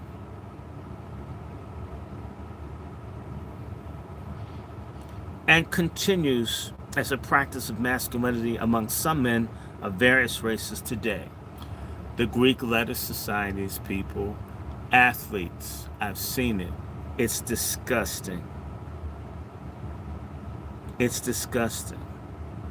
Parallels in sexual violence of black women during slavery in the modern era suggest the continuing importance of gender norms for incentivizing rape and sexual violence, in addition to the legal context that too often fails to criminalize rape. We're almost done. In addition to the role of white men in the court system in sexual violence, white women continue to play an interesting intermediate role. During slavery, white women experienced some power combined with many constraints. They often find themselves in a position to uphold the rights and entitlement of white men while reproducing the oppression of enslaved black women in their own subordination of the white sexism. Today, research on white women's perception of rape victims reflects a continuation of the white racial framing used during slavery. Moreover, white women's role in supporting oppression of women of color and white male entitlement can be traced from historical documents to contemporary research. In a recent study, white women attending college were asked to describe their intent to respond to a scenario involving an intoxicated woman being brought back into a private room at a party. When the intoxicated woman had a black-sounding name, the white women were significantly less likely to report that they would intervene in a situation or to feel a sense of responsibility for intervening compared to when the intoxicated woman had a non-distinct name. Like white women who ignored and overlooked rape of enslaved black women carried out by their husbands and sons, white women today fail to see their role in addressing the threat of sexual assault for black women. The inability to relate to the experience of sexual violence simply because of racial distinction emphasizes the impact of intersecting oppressions which divide groups like women based on race, ethnicity, sexual orientation, and other characteristics. These divisions imply distinctions in power, privilege, forms of oppression, and a sense of responsibility to intervene on another group's behalf. In this sense, these distinctions play an important role in maintaining oppression. Today, white women are more likely to perceive black women as experiencing pleasure from sexual assault than when a hypothetical a victim's race is not indicated. Relying on white racial framing of black women as sexually promiscuous and unable to be raped, dangerous stereotypes persist in ways that help white women to justify their inaction in incidents involving sexual assault. The stereotype of black women's hypersexuality, historically and today, allows white women to discount rape and blame the victims of sexual violence. In another study, priming women's sense of powerlessness or the lack of the ability to influence others increased the likelihood that they would blame the victim of sexual assault. Occupying an intermediate status in which one has limited power incentivizes people to blame the victims of sexual assault in order to distance and distinguish themselves as superior to the victim. During slavery, white women were able to differentiate themselves from enslaved black women by using their limited power and status to punish the enslaved women who were sexually victimized by their husbands. Despite the very limited authority as women, the incentive in holding a small degree of power encouraged white women to overlook commonalities they may have shared with enslaved black women, such as common experiences of domination at the hands of white men. Striving for distinction, groups with limited power rely on the subordination of those beneath them at the expense of reinforcing systems of oppression, which keep most people subservient to the elite white heterosexual men. What about gay white men? They do stuff too. Come on, broad. When victims of rape are blamed for the crimes against them, they experience double victimization or additional forms of suffering and consequences. Their needs are easily overlooked by the legal system and the general public, thus allowing these crimes to continue. Contemporary society reflects a long history of sexual violence against black women by white men and the legal system that has enabled this violence. Analyzing the rape of enslaved black women elucidates the reason that white men carried out the sexual violence and the way in which the intersecting forms of oppression work together. The crucial yet often overlooked role of white women in this violence underscores the importance of analyzing groups who hold some degree of privilege while also being oppressed. When analyzing the various forms of exploitation historically and today, the inner workings of intersecting institutions of oppression can be exposed by examining the incentives and behaviors of intermediate groups, reflecting crucial mechanisms at work in the matrix of domination. This work also emphasizes the importance of employing intersectionality historically to expose patterns of behavior and development of institutions which form the basis of present-day society. Exposing this history is crucial to addressing the violent reality that many black women continue to face today. Although the laws on rape and the rights of blacks have evolved significantly since slavery, the foundation of systemic racism and racial gender identities formed during the antebellum era persist. Black women continue to be stereotyped as hypersexual in order to justify sexual violence against them, and are often unable to rely on the legal system to effectively address their needs as victims of sexual violence. The identities and roles of white men and women continue to perpetuate racial and gender oppression in ways that reflect each of their positions within the social structure. The in-depth analysis of rape of enslaved black women by white men, often in this book, is essential for understanding the basis for our current system of gendered racism and behavior of white men and women, which reinforces institutions of oppression. And we're done. How you doing? How many people up here? Ooh, 22, 13. I'm sorry if people's feelings got hurt. Racism is awful, people. If you've experienced it, I can't apologize to people. I can't. I'm sorry if you don't like what I have to say. We have to live this thing every day.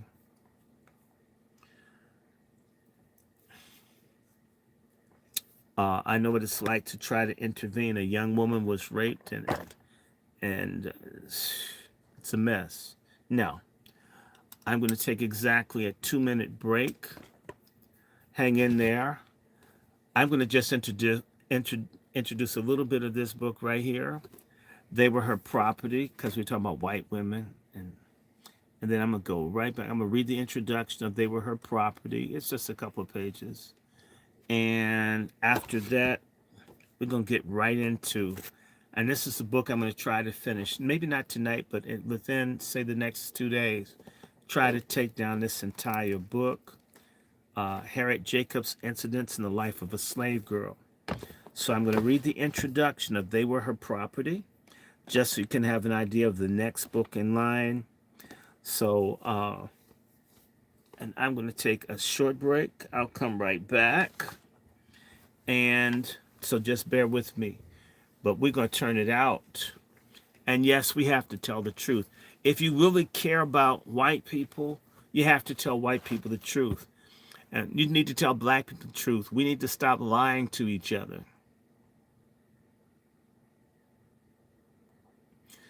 Part of this whole thing is lies. The happy slave, the black rapist. This is craziness. It's time for us to start dealing with reality. And by the way, I'm not saying stuff because I hate anybody, but just as sure, I do genealogy.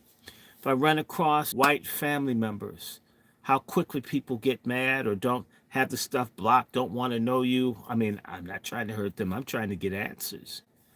They're still living out the privilege of having owned and exploited people. Okay, right now, so when people say, I didn't do it, you're a fucking liar. Everybody benefited. If you're in a union, your father was in a union.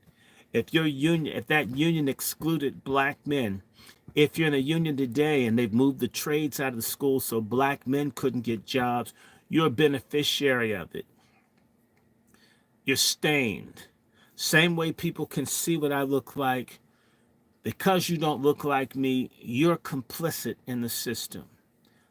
Everybody. So stop playing. Don't stop playing with me.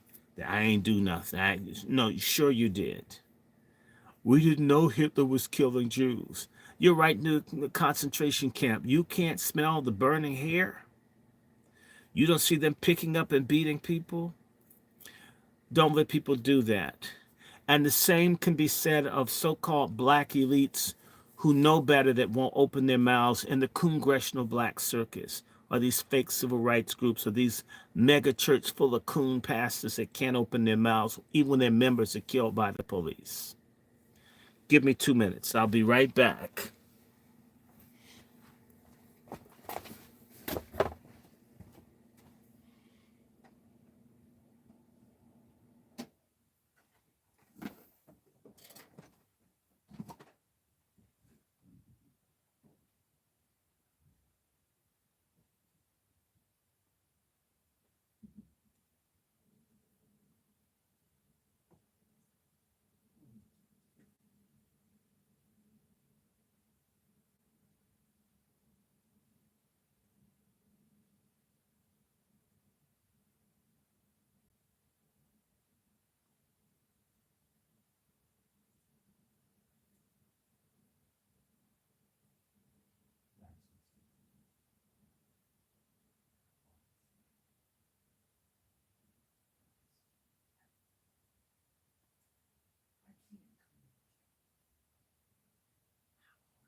Okay.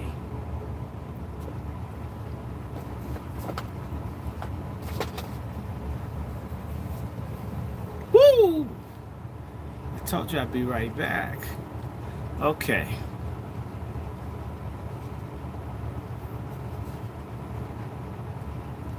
Should I switch? I'm gonna switch glasses. Okay. Let's get down. I'm reading the introduction to They Were Her Property by Stephanie E. Jones Rogers. This is when I get done with Harriet Jacobs, or maybe I'll do a little bit of both, depending on how the reading is. Y'all ready?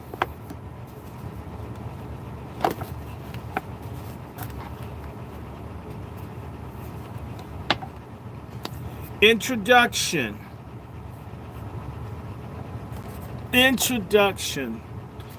Mistresses of the market.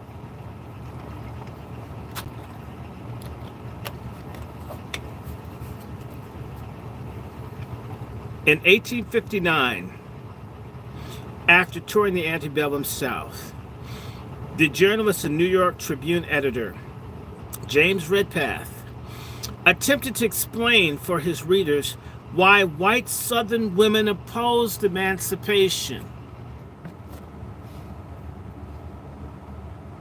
Did you hear me?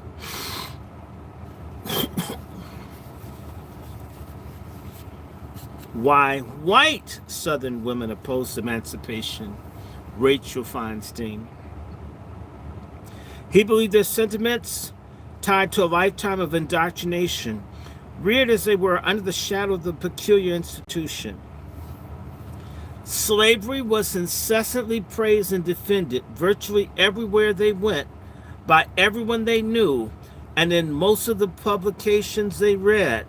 Their consciences, thus early perverted, were never afterwards appealed to, with the result that they saw no reason to change their views.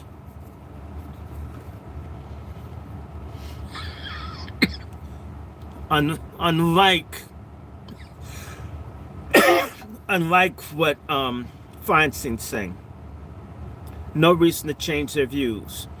Redpath assumed that Southern women did not know Negro slavery as it is because their society shielded them from the institution's horrific realities. Insulated by Southern patriarchs, white women seldom saw slavery's most obnoxious features. They never attended auctions, never witnessed examinations, seldom, if ever, see the Negroes lashed. More profoundly, they did not know the interstate trade in slaves was a gigantic commerce.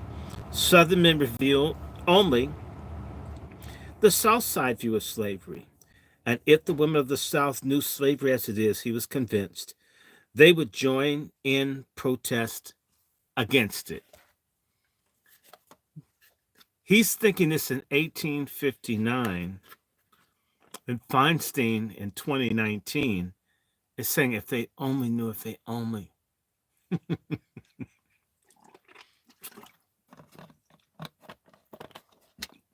Poor white women, they just didn't know. They're not like white men. Redpath's assumptions represent a commonly held patriarchal view. Yet narrative sources, legal and financial documents, and military and government correspondence make it clear that white Southern women knew the most obnoxious features of slavery all too well. Feminist liars, stupid liar, pork chop feminist black women, disloyal bitches. They knew. Slave-owning women not only witnessed the most brutal features of slavery, they took part in them, profited from them, and they defended them. Martha Gibbs was one of those women. Lit Young, one of Gibbs' former slaves, was interviewed as part of the Federal Writers Project and the Works Progress Administration. We keep hearing about these. Established by the Roosevelt administration in 1935, according to Young, Gibbs was a big, rich Irish woman who weren't scared of no man. She owned and operated a large steam sawmill on the Warner Bayou in Vicksburg, where it emptied into the Mississippi River. She owned a significant number of slaves, so many, in fact, she had to build 2 sets of whitewashed quarters with glass windows to house them all. She also built a nice church with glass windows and a brass cupola for their worship. She fed them well, but she worked them hard too. In step with other slave owners throughout the South, Gibbs employed an overseer to make sure that the people she kept enslaved performed the tasks delegated to them, but she also oversaw her overseer. Almost every morning, she bucked on 2 guns and come out to the place to personally ensure that things were running smoothly. And, quote, she outcussed any man when things didn't go right, close quote. Sound like a weak, passive? Twice married, once widowed, Gibbs would not permit either of her husbands to interfere with her financial affairs, including the management of her slaves. Even though her second husband was a reputable physician in Vicksburg, he had little influence over her or the slave-related activities on their plantation. Lit Young remembered Gibbs' husband addressing her after witnessing the brutal whippings her overseer inflicted upon her slaves. He softly interjected, quote, darling, you ought not whip them poor black folks so hard. They is gonna be free just like us sometimes. Unfazed, she snapped, quote, shut up. Sometimes I believe you as a Yankee anyway, close quote. She was right. During the Civil War, he had served the Union forces by treating injured soldiers.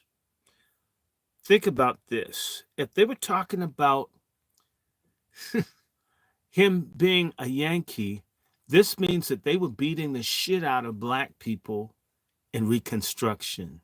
After slavery ended, this white woman still had it going on. Just explain that. After the Confederates surrendered, for reasons that remain unclear, local Union officers arrested Martha Gibbs and locked her up in the black folks' church where they kept her under constant guard for 3 days, fed her hardtack and water, and then released her. After the soldiers set her free, Gibbs freed her slaves, but only temporarily. One day, when her husband had gone to buy corn for his livestock, she gathered up some of her slaves, 10, 16 mule wagons, and 1 ox cook wagon, and set off with them. They walked about 215 miles from Vicksburg, Mississippi, to about 3 miles from Marshall, Texas. She hired Irishman guards with rifles to make sure that none of her free slaves ran away during the journey, and when they stopped to rest, the guards tied the men to trees.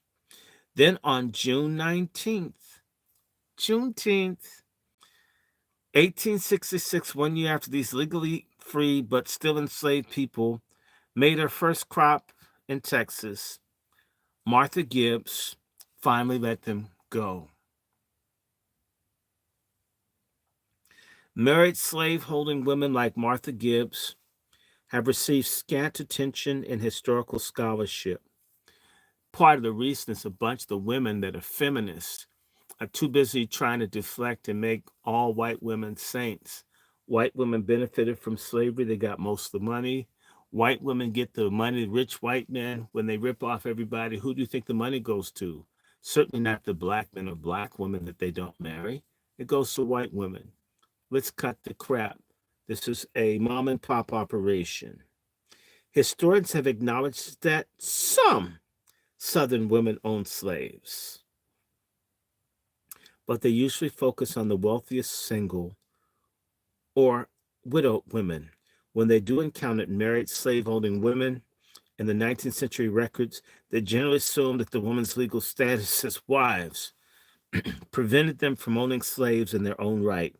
Historians rarely differentiate between married women who owned enslaved people in their own right and married women who merely lived in households in which they engaged with, managed, and benefited from the labor of enslaved people that others owned.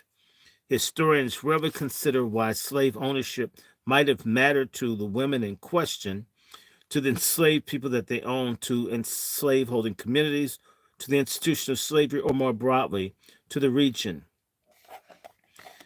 By the way, women are held accountable, especially not white women.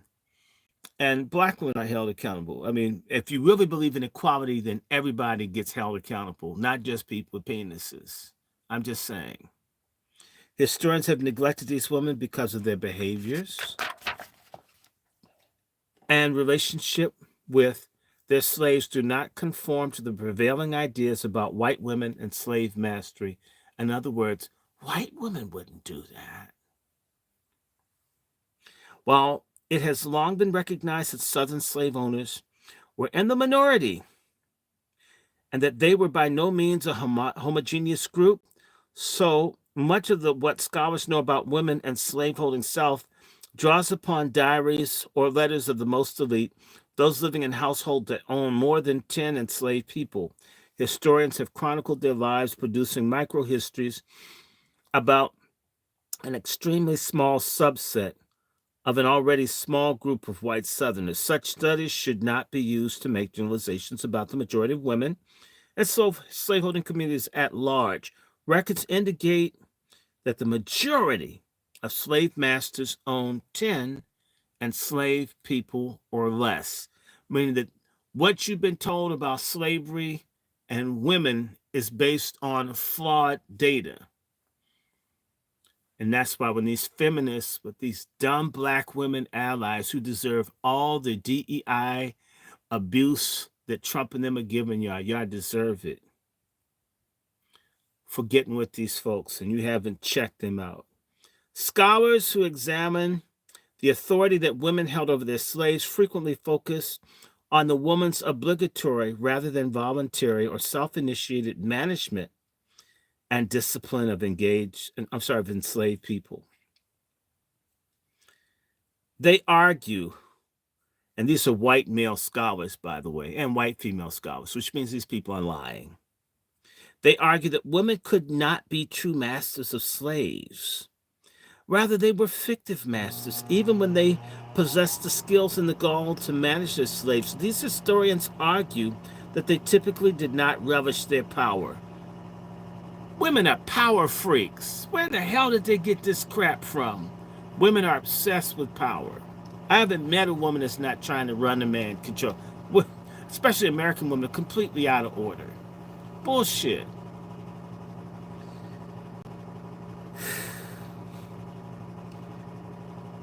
These historians argue they typically did not relish their power. They did not view their activities as slave mastery.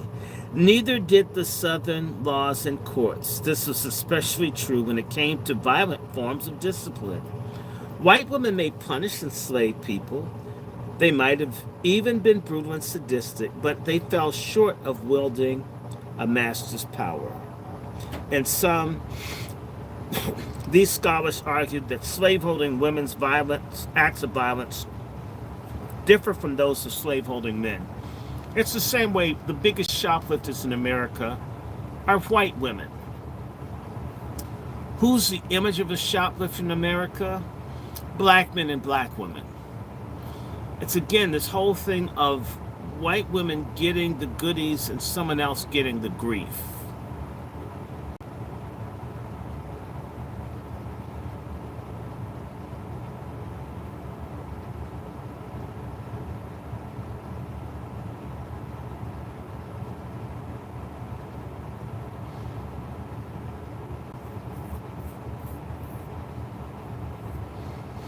No. By extension, many of these scholars flatly reject the idea that white married women could adeptly manage enslaved people without the assistance of men, be they white or black, or that aside from a few exceptional women, they could possess the acumen to do so while also effectively running plantations. Married women, they argue, begrudgingly assumed the roles as deputy husbands and fictive widows when their husbands were away. When their men were present, these women happily and enthusiastically relinquished such responsibilities and exhorted their men to handle what one historian has called a man's business. And in the view of more than a few historians of American slavery and domestic slave trade, this is especially the case when it came to the business of buying and selling and even hiring enslaved people. These scholars claim that the nasty and unseemly business of transacting for human beings was considered ill-suited to white ladies. And they were her property. I build upon these earlier studies, but I also depart from them in significant ways. I focus specifically on women who owned enslaved people in their own right, and in particular on the experiences of married slave-owning women. In addition, I understand these women's fundamental relationship to slavery as a relationship of property, a relation that was above all economic at its foundation. I'm not suggesting that this was these women's only relationship to the institution or that the economic dimension of their relations overrode other aspects of their connections to slavery. Rather, I argue that the pecuniary ties formed one of slave-owning women's primary relations with Black American bondage. The story of these women's economic investments in slavery, I shall argue, tells us much about their economic roles in the institution, the process of nation making that historians did not know or did not want to know about before. The economic historian Sven Beckert has argued that slavery was a key part of American capitalism and that the slave plantations, not railroads, were in fact America's first big business. If we examine women's economic investments in slavery, rather than simply their ideological and sentimental connection to the system, we can uncover hitherto hidden relationships among gender, slavery, and capitalism. The products of these women's economic investment, the people they owned, including the wages enslaved people earned when hired out to others, the cash crops they cultivated, picked, and packed for shipment, and the babies they nursed, were fundamental to the nation's economic growth and to American capitalism. Historians who explore slavery's relationship to capitalism generally focus in on the roles that men played in the development of both. But if we consider the very real possibility that some of the enslaved people these men compelled to work in southern fields actually belonged to their wives, the narratives about American slavery and capitalism would be strikingly different. And when we consider that the enslaved people women owned before they married or acquired afterwards to make the 19th century scale of southern cotton cultivation possible, the narrative of slavery, 19th century markets, and capitalism as a domain of men become unattainable. Adam Smith, the preeminent 18th century economist, argued that a married woman's financial dependence upon her husband bound her to be faithful and constant to her spouse. In line with Smith's thinking, we tend to imagine marriage as a colonial or 19th century woman's primary, if not her only, avenue to financial stability. For many women, this was true, but circumstances existed in which white men were economically dependent upon, even indebted to the women that they married, and this was widely recognized fact even in the North.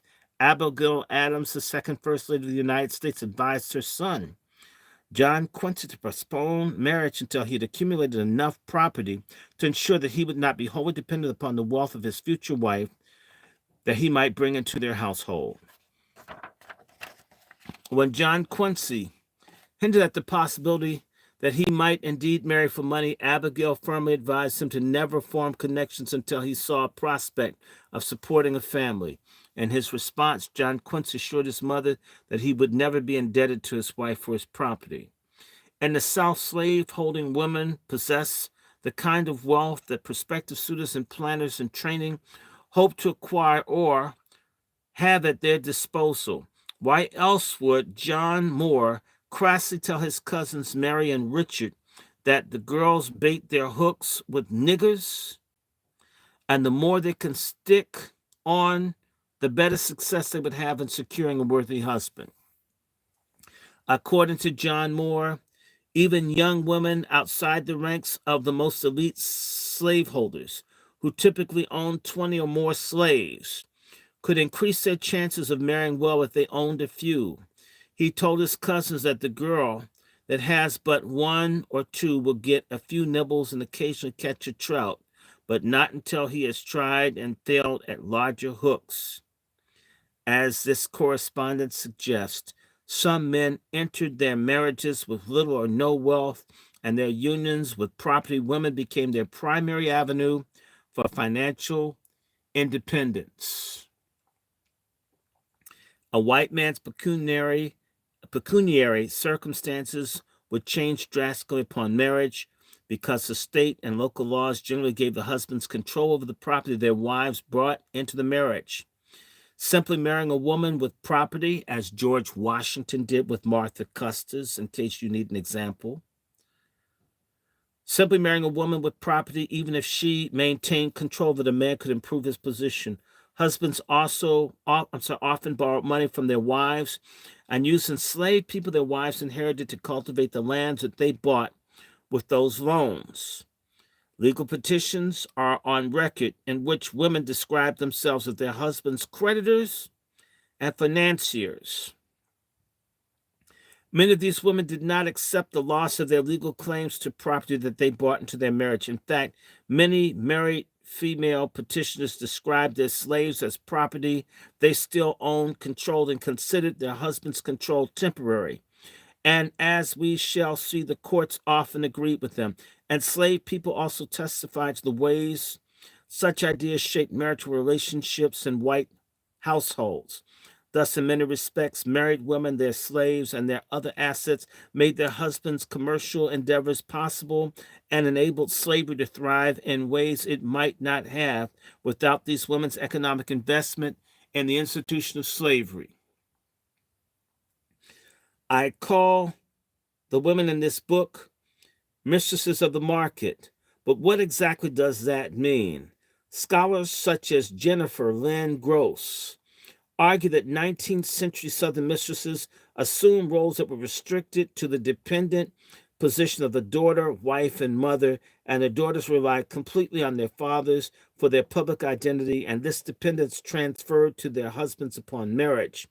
Because of these constraints, historians contend white Southern women had little to do with enslaved people beyond the household.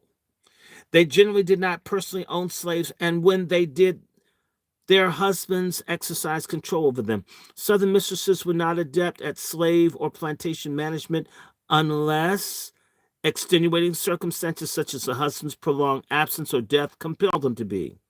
Even then, such women typically complained about having to take on masculine responsibilities when it came to legal and financial matters. The 19th century Southern mistress resembles a colonial gentlewoman who was less likely to know about, assist in the management of her husband's affairs, or to be involved in the trade or the business of any sort. These women tended to defer to their spouses and male kin in legal and financial matters, and if they did not want to, scholars maintain law and custom forced them to do so.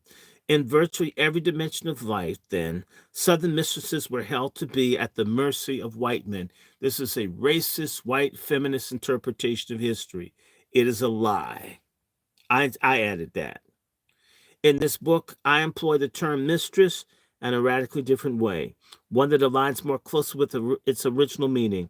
In Western Europe, a mistress was a woman who governed, correlative to a subject or to a servant. She was a woman who had something in her possession, and according to the historian Amy Louise Erickson, that something was capital. A mistress also exercised dominion, rule, or power. Women are powerful. It is a lie, all these weak women. These are folks trying to duck blame. Oh, I didn't know anything about lynching. Well, no, it's only the white men. Bullshit. Bullshit. The term mistress did not signify a married woman's subservient legal position or a woman's subordinate legal status to that of a master. By definition, in fact, a mistress was a master's equivalent. It's equality. There's equality between the racist white woman slaveholder and the racist white male slaveholder, unlike what we just heard in Rachel, in Rachel's book. What's this tramp's name? Okay, Feinstein, where women were just so far down, they had no power, and the men had everything. This is a white woman's cop-out. They're equal. Thus, when South Carolina legislators declared every master, mistress, or overseer shall and may have the liberty to whip any strange Negro or other slave coming to his or their plantation with a ticket, the pass, and that's a pass that enslaved person had to carry when he or she left the master's estate. It's America's equivalent of South Africa's pass. We had these into the 1960s in various places. Oh, yes, we did. They were not imbuing the mistresses with subordinate powers or power of their husband's stead. They were recognizing the comparable powers and authority that these women possessed. The term used to describe women's control of subordinates was not mastery, but mistressship. Moreover, when formerly enslaved people talk about the control that their masters and mistresses exercised over them, they often accorded equal power to men and women. Robert Falls recalled when his old master and old mistress would say, "Do this." We don't do it. Then they say, "Come here." And if we didn't come to them, they come to us. They brought a bunch of switches with them. Slave holding women may not have referred to their management of enslaved people as slave mastery, but they used the same strategies and techniques that white male planters described in the management of Negroes, columns that appeared in the pages of agricultural periodicals throughout the South. When we listen to what enslaved people had to say about white women and slave masters, we find that they articulate quite clearly their belief that slave-holding women governed their slaves in the same way that white men did. Sometimes they were more effective in the management, or they used more brutal methods of discipline than their husbands did.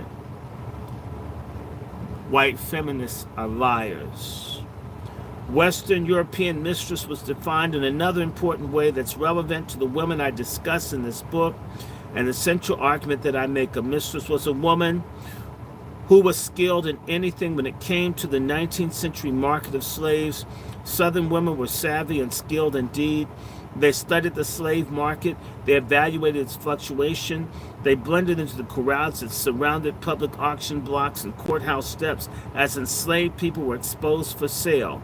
They glided past the local slave markets and walked along the streets where slaves were openly displayed.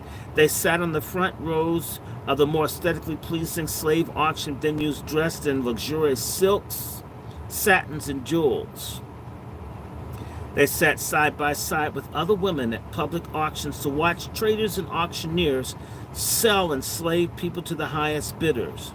But these women did more than observe the procession of black bodies placed before prospective buyers on sale days. White women conducted transactions with slave traders who bought slaves and sold slaves to them as they lounged comfortably within the confines of their homes.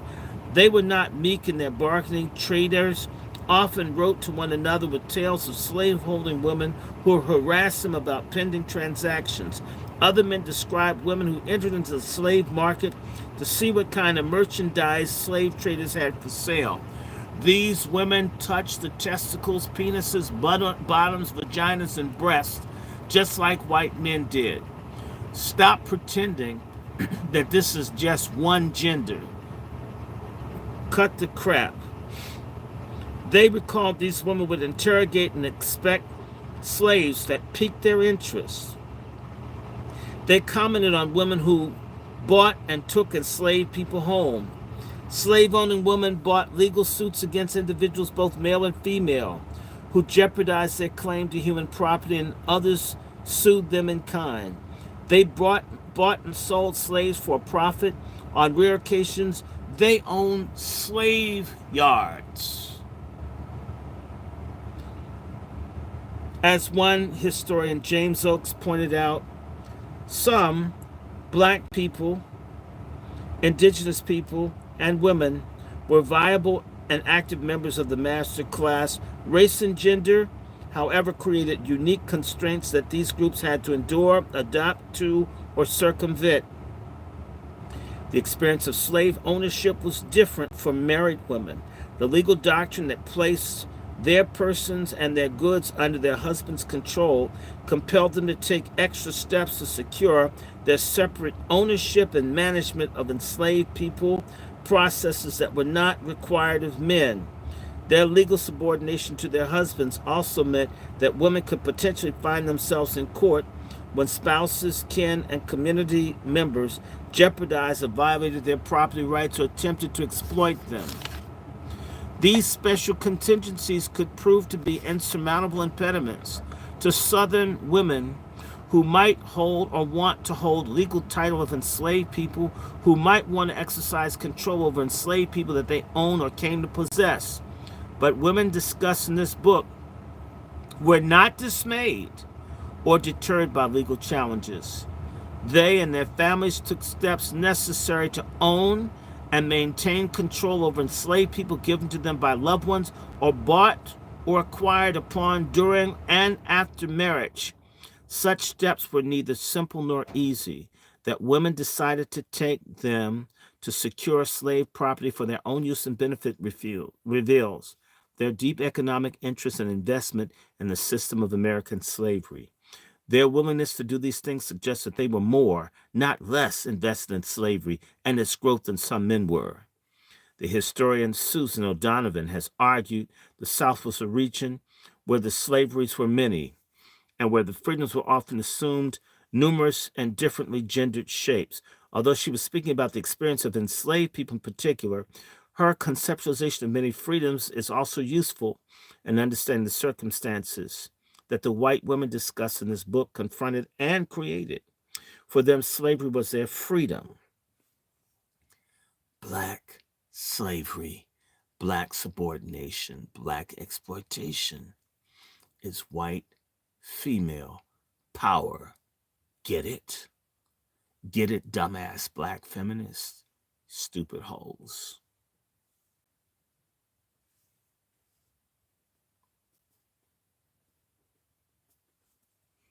They created a freedom for themselves based on black subordination by actively engaging and investing in the economy of slavery and keeping black Americans in captivity.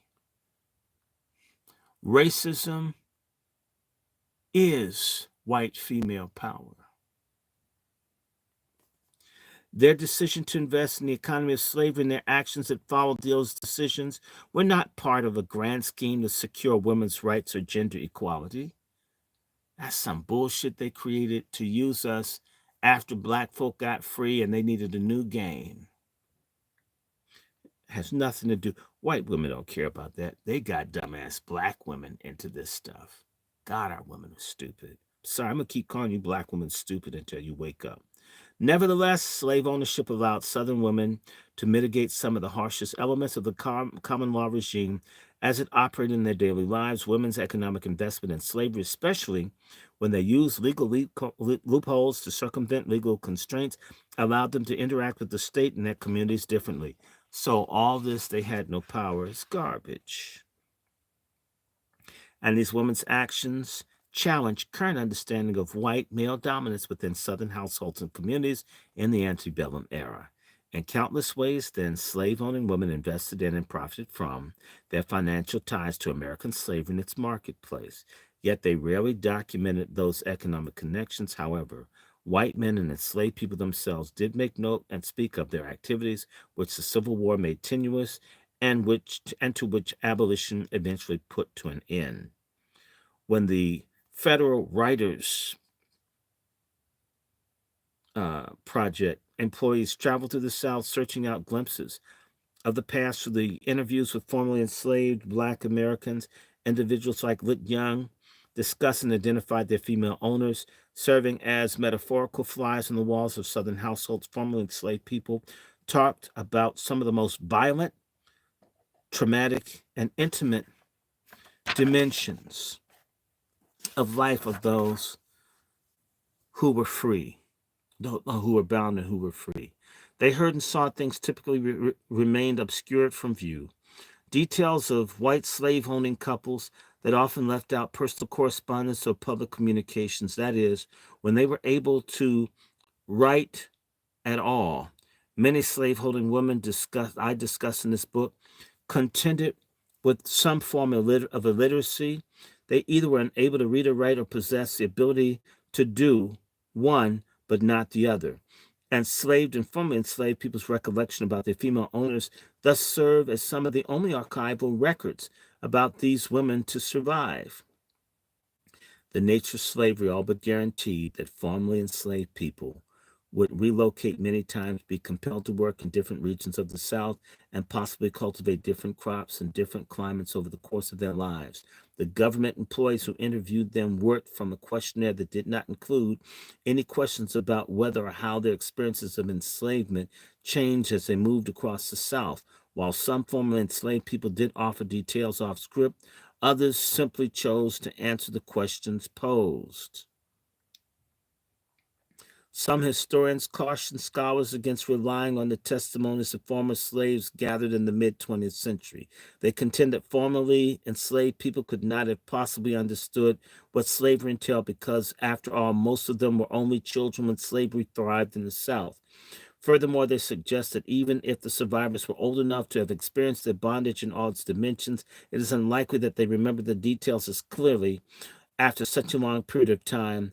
Some 70 years had intervened between emancipation and the interviews. Moreover, most of the interviewers were white Southerners, many descendants of slave owners, and in the face of such people, formerly enslaved interviewees probably felt intimidated and confused and were less likely to offer candid accounts of what they endured in bondage or the people who kept them enslaved. That many of the people interviewed in the 1930s were children during their bondage and was certainly the case, but it's not true of all of them. Some women like Delia Garlick was grown up when the war come and was a mother before it closed. She was a centenarian when Margaret Fowler interviewed her in 1937. Similarly, Willis Benefield, who believed that he was 35 years old when freedom was declared, the WPA interviewers talked to many others like them. And additionally, although many formerly enslaved people were young when they were freed, it is unlikely that they could forget what psychologists and gerontologists call the salient life events, pivotal experiences such as marriages, births, deaths, and the context of slavery, brutal beatings, sexual assaults, or familial separations that occurred after the sale or the relocation of loved ones. Delicia Patterson, for example, was 15 when her owner brought her to the courthouse and put her up on the auction block to be sold. When Ann Maddox was 13, she was part of a speculators drove that traveled from Virginia to Alabama. Tom Magruder was the oldest living slave, one of the oldest living ex-slaves in Pulaski County, was 18 or 20 when he was sold for $1,250. These former enslaved people could not forget such events or the slave owners who initiated them and were ultimately responsible for the trauma that followed. Moreover, remembering certain details about their bondage could mean the difference between life and death for such people, both during and after slavery.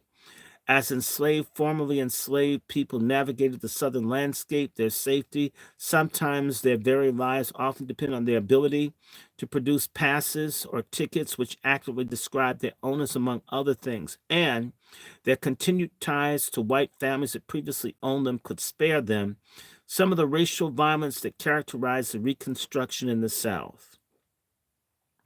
Formerly enslaved people may have found their interviews tense and uncomfortable, but many of them spoke openly of the tragedies and traumas of slavery nonetheless. Despite the possibility of provoking a violent reaction, formerly enslaved people spoke with their white interviewers about matters as intimate as cross-racial sex violence, white paternity of enslaved children, and incest, and as horrifying as torture inflicted by their masters and mistresses or former owners who murdered enslaved people. They argued that these were the things, along with the constant threat of sale, that would remove from them from their homes and families that they could never forget, regardless of how much time had elapsed. Furthermore, the interviewers did not always give their testimony in isolation. Family, friends, and individuals who came to assist some elderly, formerly enslaved people with daily tasks were often present during their interviews. When the FWP employee Zoe Posey visited Mary Harris to interview her about slavery for a second time, she was confronted by Harris's angry son, who initially prevented her from continuing her queries. He interrogated about her intentions and proclaimed slavery. Why are you concerned about such stuff? It's bad enough for it to have existed. And when we can't forget it, there's no need of rehashing it. At such an outburst, Posey may have been the one who was intimidated during the encounter, not her interview subject. To be sure, formerly enslaved people often responded to questions about their enslavement with silence because they did not always want to remember or talk about their experiences, but thousands chose to do so, despite the reservations. They told their stories in the atmosphere of intense racial hostility in a region where simply refusing to step off the sidewalk when a white person passed could result in their deaths. They believed that in telling their stories was worth these risks. I honor their courage. I heed their words. The foreground of their testimony and remembrances in this book. As I wrote, I grappled with whether to include terms like nigger that might be offensive to my readers and seem disparaging to my African American subjects. However, I decided to include the language used by the interviews because they're some of the best sources we have for understanding how enslaved people understood their lives and their worlds. In addition, making any changes to the text presented its own problems. Such revisions would sanitize the experiences of these formerly enslaved people and make it difficult for readers to understand how they perceived what had happened to them. They did not have to tell their stories, and they received little or nothing in recompense for their interviews. Nonetheless, they did tell their stories, and in the ways they felt most comfortable. In this book, they speak in their own words. Slave-owning women rarely talked about their economic investments in slavery, and they wrote about them even less. Their silences did not reflect their aversion to slavery or human trafficking. Many of them simply didn't have the time or the skill to put their thoughts on paper, while those who did probably saw the pecuniary investment in slavery as commonplace and unworthy of a note. This is their story. No group spoke about women's investment in slavery more often or more powerfully than enslaved people subjected to their ownership and control. They were the people whose lives were changed forever when a mistress sold someone just so she could buy a new dress. They were best equipped to describe the agony that shook their bodies and souls when they returned from their errands to discover their children were gone and that their mistresses were counting piles of money they had just received from slave traders who bought them. Only enslaved people can speak about their female owners' profound economic contributions to their continued enslavement with such astonishing precision. This is their story, too. Completed. That was the intro to the next book in our anti-feminist series. How do you guys like it? There's 18 here, so that's 30, 32, 35 people. They were her property. Get a copy. This is a damn good book. I bought a second one. Now, we're going to start the book we've been waiting for. Holy Jesus. This book is kind of long. I was listening to it on tape. Listen, I got to share some of this. So let me see if I can do a couple of pages of this. See if I can get through some of this. Y'all ready? Y'all ready for Harriet Jacobs? Incidents in the Life of a Slave Girl. This is 197 pages. I may have to do this over.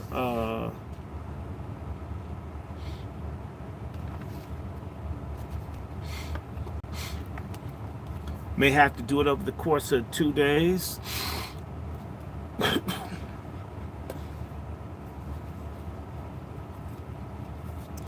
But we're going to get this. No, every month is Black History Month.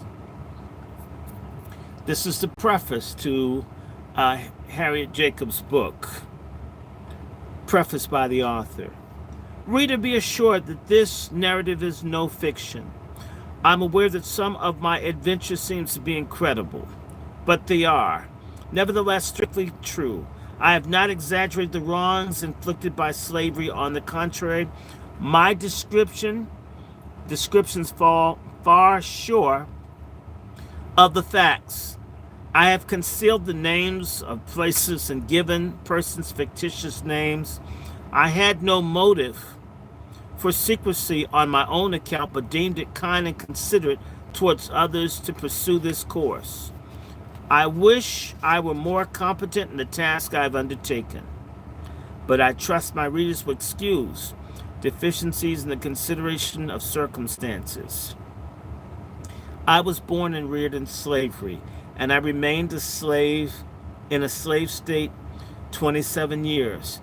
Since I've been at the North, it has been necessary for me to work diligently for my own support and the education of my children. This has not left me much leisure to make up for the loss of early opportunities to improve myself, and it has compelled me to write these pages at irregular intervals whenever I could snatch an hour from household duties. When I first arrived in Philadelphia, Bishop Payne, this is Bishop Payne of the AME Church, advised me to publish a sketch of my life, but I told him I was altogether incompetent to such an undertaking. Though I've improved my mind somewhat since that time, I still remain of the same opinion, but I trust my motives will excuse what might otherwise seem presumptuous. I have not written my experiences in order to attract attention to myself. On the contrary, it would have been more pleasant for me to have been silent about my own history. Neither do I care to excite sympathy for my own suffering.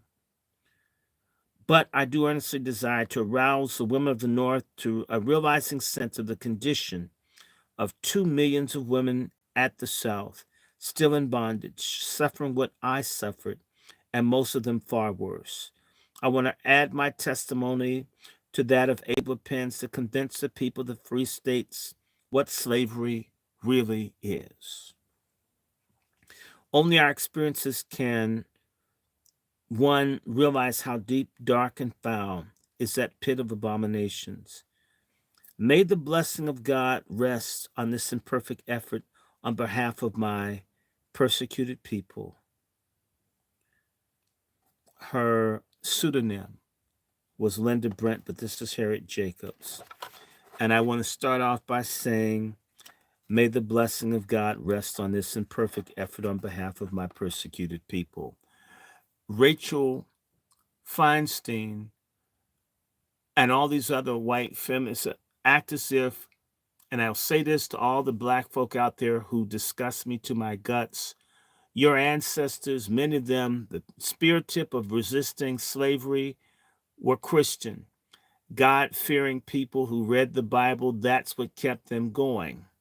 They're doing a hell of a lot better than those of us who've turned our backs on what got our ancestors through. All you fools out there talk about ancestors and ancestry and honoring them. How can you honor them if you curse and spit on and take a shit on what they believed? That's outrageous. And you conscious community Negroes or niggers out there that are saying that this woman's running after white Jesus and that the Bible made everybody weak and stupid and they couldn't stand it. You're absolutely crazy. And most people haven't taken the time to read what your ancestors who could read and write were saying. That's why I want to read this book. I'm tired of people talking about slavery and what it did and how it's, and instead of listening to people who are able to tell people what it meant, how they got through what they did. Let us dignify our ancestors in this next month of Black History Month. We're going to call this Black Women's History Month, to listen to what they said, not what people who are leftists or Marxists or atheists or anarchists or into some kind of stupid cult religion, or they want to cut chickens or burn sage. Listen to what this woman said about her life, what helped her. I keep mentioning this because I'm disgusted by people, and I've heard this, and I'm angry. I remember hearing from really stupid ass corrupt people at Howard that were raping everybody, that Christianity made everybody black a slave and it made you a traitor to the community. And yet, when you ask about Harriet Tubman, Frederick Douglass, Alexander, they don't need, they haven't read these people. They have a desire to get rid of this. That's dishonest. It's fraud. It's a lie. And I'm here to call you guys liars. And because the historical record is on my side, what you feel doesn't matter worth a damn. That's why I talk to you with the disrespect that I do.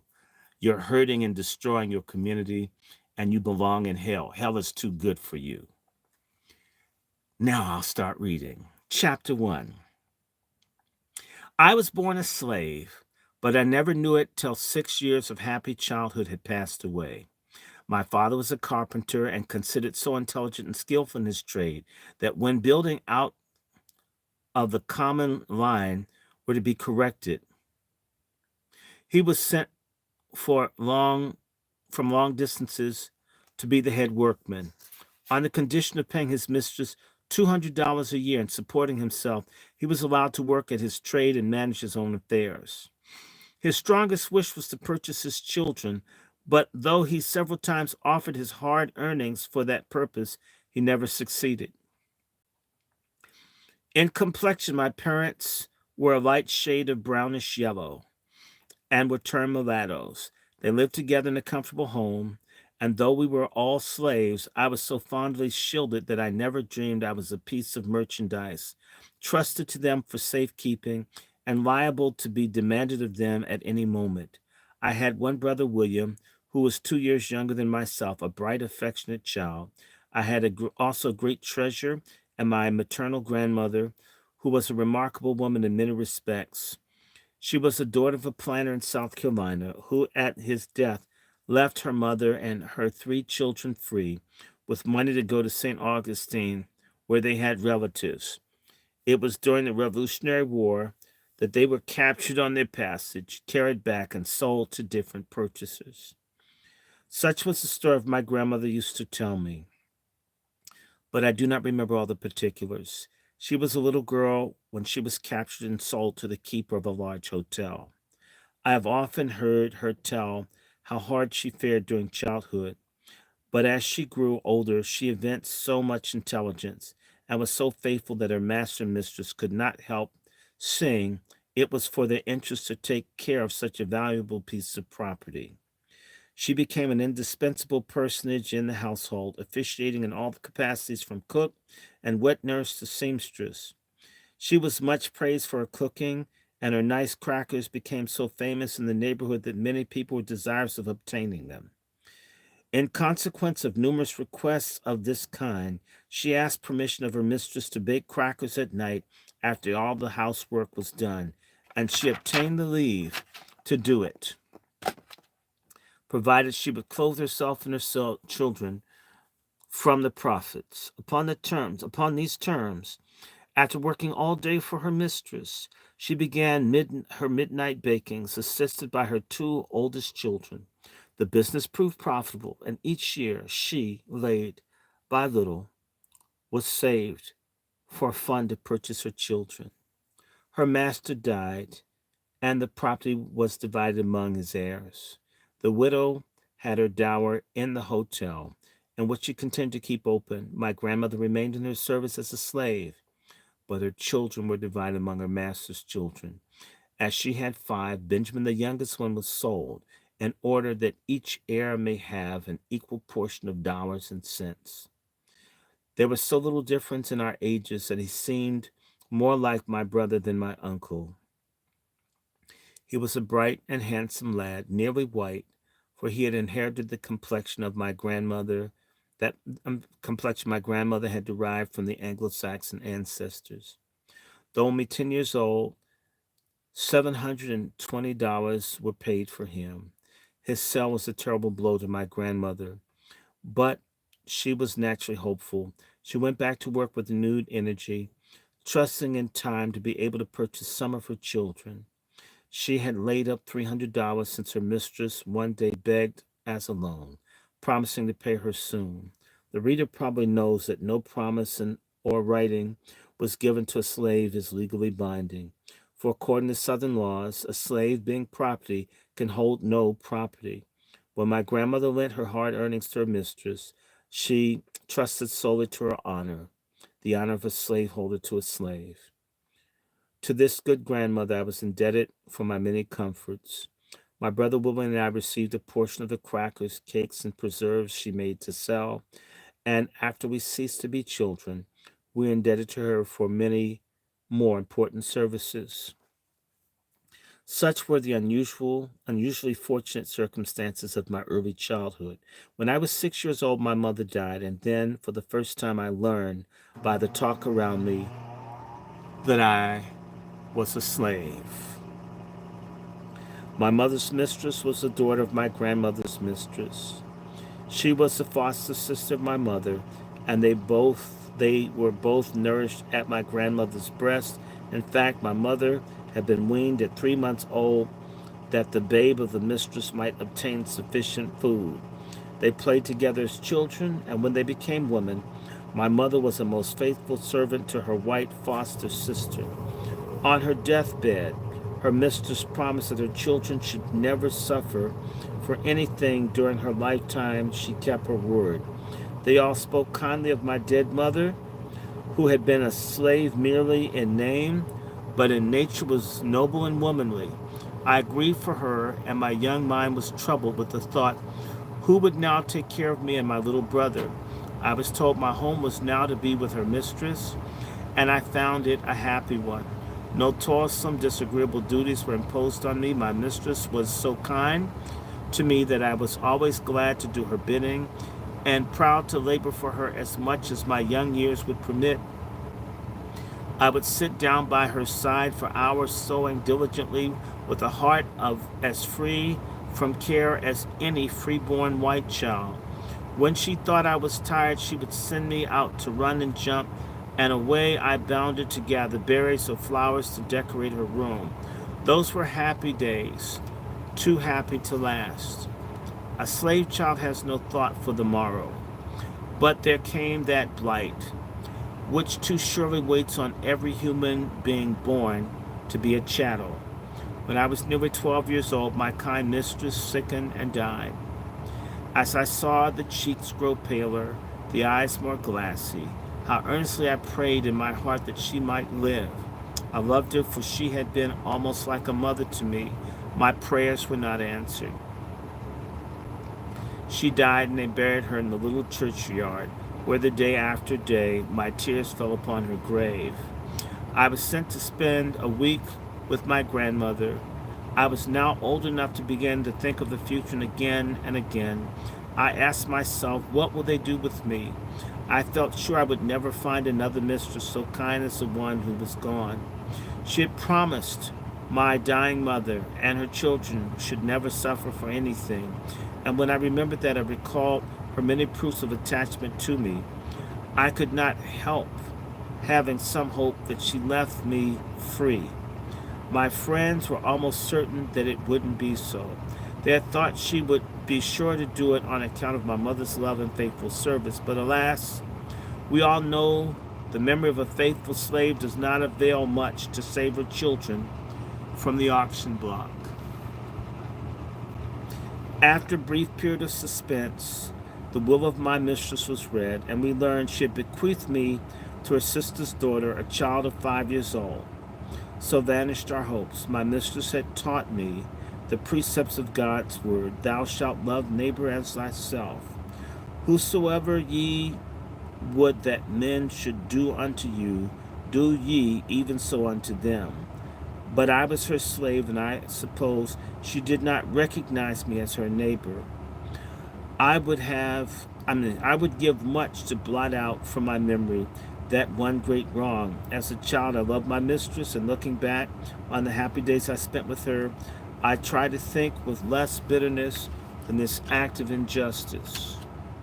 While I was with her, she taught me to read and spell, and for this privilege which rarely falls to the lot of a slave, I bless her memory. She possessed but a few slaves. At her death, those were all distributed among her relatives. 5 of them were my grandmother's children and had shared the same milk that nourished her mother's children. Notwithstanding my grandmother's long and faithful service to her owners, not one of her children escaped the auction block. These God breathing machines are no more. The sight of their masters, than the cotton field the cotton they plant and the horses they tend. Chapter 2, New Master, New Mistress. Dr. Flint, a physician in the neighborhood, had married the sister of my mistress. I was now the property of their little daughter, and it was not without murmuring that I had prepared for my new home. And what added to my unhappiness was the fact that my brother William was purchased by the same family. My father, by his nature as well by the habit of transacting business as a skillful mechanic, had more the feelings of a freeman than is common among slaves. My brother was a spirited boy, being brought up under such influences. He daily detested the name of master and mistress. One day, when his father and his mistress both happened to call him at the same time, he hesitated between the two, being perplexed to know which one had the strongest claim upon his obedience. He finally concluded to go to the mistress. When my father reproved him for it, he said, "You both called me. I didn't know which I ought to go to first." "You are my child," replied our father, "and when I call you, you should come immediately, if you have to pass through fire and water." Poor Willie. He was now to learn his first lesson of obedience to a master. Grandmother tried to cheer us with hopeful words, and they found an echo in this credulous hearts of youth. When we entered our new home, we encountered cold looks, cold words, and cold treatment. We were glad when the night came. On my narrow bed, I moaned and I wept. I felt so desolate and alone. I had been there nearly a year when our dear little friend of mine was buried. I heard her mother sob. This is a little 5-year old. And the clods fell on the coffin of her only child. I turned away from the grave, feeling thankful that I was still something left to love. I met my grandmother, who said, "Come with me, Linda." From her tone, I knew something sad had happened. She led me apart from the people and then said, "My child, your father's dead." Dead? How could I believe it? He had died so suddenly. I hadn't even heard that he was sick. I went home with my grandmother. My heart rebelled against God, who had taken from me my mother, father, mistress, and friend. The good grandmother tried to comfort me. "Who knows the ways of God?" said she. Perhaps they had been kindly taken, from the evil days to come. Years afterwards, I often thought of this. She promised to be a mother to her grandchildren. So far, she might be permitted to do so. And strengthened by her love, I returned to my master's. I thought I should be allowed to go to my father's house the next morning, but I was ordered to go for flowers that my mistress' house may be decorated for the evening party. I spent the day gathering flowers and weaving them into festoons while the dead body of my father was lying within a mile of me. What cared my owners for that? He was merely a piece of property. Moreover, they thought he had spoiled his children by teaching them to feel that they were human beings.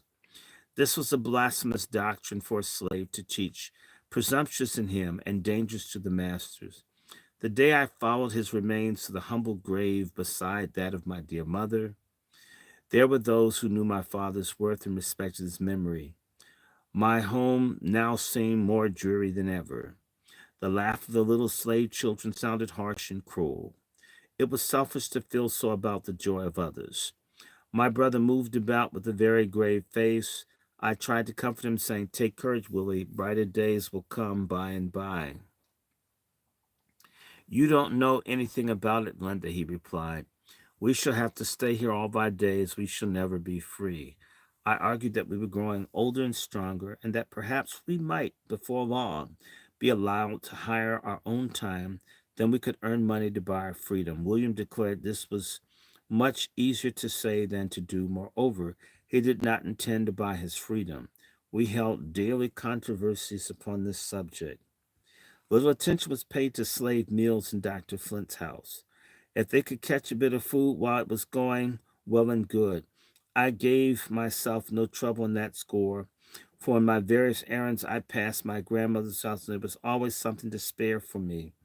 I was frequently threatened with punishment if I stopped there, and my grandmother, to avoid detaining me, often stood at the gate with something for breakfast or dinner. I was indebted to her for all of my comforts, spiritual or temporal. It was her labor that supplied my scanty wardrobe. I have a vivid recollection of the linsey woolsey dress given to me every winter by Miss Flint's. How I hated it. It was one of the badges of slavery. While my grandmother was thus helping support me from her hard earnings, the $300 she lent her mistress were never repaid. When her mistress died, her son in law, Dr. Flint, was appointed executor. When my grandmother applied to him for repayment, he said the state was insolvent and the law prohibited payment.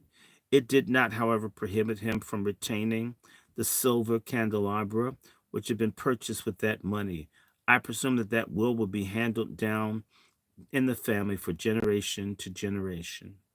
My grandmother's mistress had always promised her that at her death she should be free, and it was said that her will made good on the promise. But when the estate was settled, Dr. Flint told the old faithful servant, under existing circumstances, it was necessary that she be sold. On the appointment day, the customary advertisement was posted up proclaiming that there would be a public sale of Negroes, horses, etc. Dr. Flint called to tell my grandmother he was unwilling to wound up her feelings by putting her up at auction, that he would prefer to dispose of her at a private sale. My grandmother saw through his hypocrisy. She understood very well that he was ashamed of the job. She is a very spirited woman, and if he was base enough to sell her, then her mistress intended she should be free. She was determined that the public should know it. She for a long time has supplied many families with crackers and preserves. Consequently, Aunt Marthy, as she was called, was generally known, and everybody that knew her respected her intelligence and good character. Her long, faithful service to the family in the family was also well known, and the intention of the mistress to leave her free. When the day of the sale came, she took her place among the chattels. At the first call, she sprang up on the auction block. Many voices shouted out, "Shame, shame! Who is going to sell you, Aunt Marty? Don't stand there. That is no place for you." Without saying a word, she quietly awaited her fate. No one bid for her. At last, a feeble voice said $50. It came from a maiden lady 70 years old, the sister of my grandmother's deceased mistress. She had lived 40 years under the same roof as with my grandmother. She knew how faithfully she had served her owners and how cruelly she had been defrauded of her rights, and she resolved to protect her. The auctioneer waited for a higher bidder, but her wishes were respected. No one bid above her. She could neither read nor write, but when the bill of sale was made out, she signed it with the cross. But what consequence was that when she had a big heart overflowing with human kindness? She gave the old servant her freedom.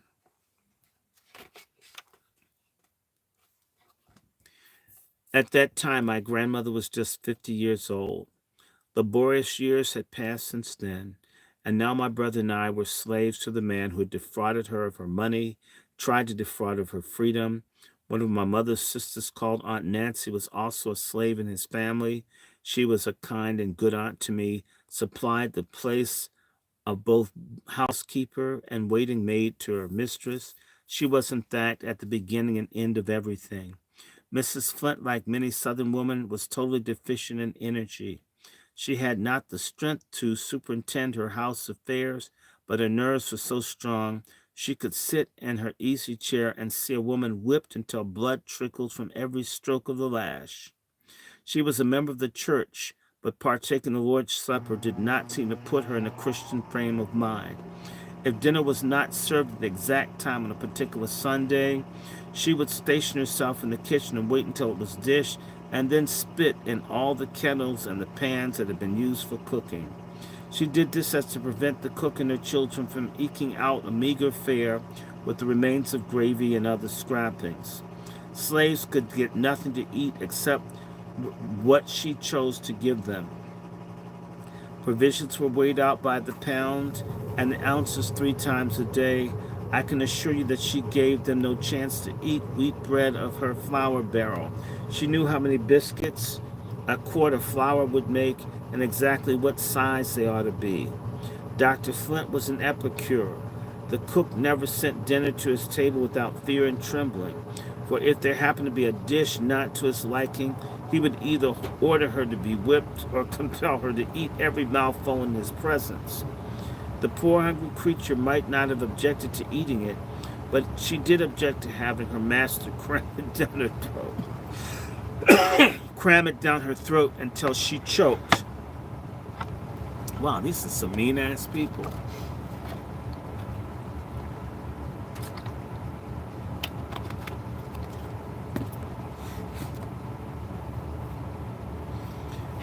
Now, they had a pet dog. What a nuisance in the house. The cook was ordered to make some Indian mush for him. He refused to eat, and when his head was held over it, the froth flew from his mouth into the basin. He died a few minutes later. When Dr. Flint came in, he said the mush had not been well cooked, and that was the reason the animal would not eat it. He sent for the cook and compelled her to eat it. He thought the woman's stomach was stronger than the dog's, but her sufferings afterwards proved that he was mistaken. This poor woman endured many cruelties from her master and mistress, sometimes was locked away from her nursing baby for the whole day and night. When I had been in the family a few weeks, one of the plantation slaves was brought to town by order of his master. It was near night when he arrived, and Dr. Flint ordered him to be taken to the workhouse, tied up to the joist so that his feet would just escape the ground. In this situation, he was to wait until the doctor had taken his tea. I will never forget that night. Never before in my life had I heard of hundreds of blows fall in succession on a human being. His piteous groans and his "Oh, pray don't, master," rang in my ears for months afterwards. There were many conjectures as to the cause of this terrible punishment. Some said master accused him of stealing corn. Others said the slave had quarreled with his wife in the presence of the overseer and had accused the master of being the father of her child. They were both black, and the child was very fair. I went to the workhouse the next morning and saw the cowhide still wet with blood, the boards all covered with gore. The man lived and continued to quarrel with his wife. A few months after, Dr. Flint handed them over to a slave trader. The guilty man put their value into his pocket and had the satisfaction of knowing that they were out of sight and hearing. When the mother delivered into the trader's hands, she said, "You promised to treat me well," to which he replied, "You have let your tongue run too far, damn you." She had forgotten that it was a crime for a slave to tell who was the father of her child. For others than the master, persecution comes in such cases. I once saw a young girl dying soon after the birth of a child, nearly white. In her agony, she cried out, "O Lord, come and take me." Her mistress stood by and mocked her like an incarnate fiend. "You suffer, do you?" she exclaimed. "I'm glad of it. You deserve it all, and more too." The girl's mother said, "The baby is dead, thank God, and I hope my poor child will be in heaven too." "Heaven," retorted the mistress. "There's no such like place for the like of her and her bastard."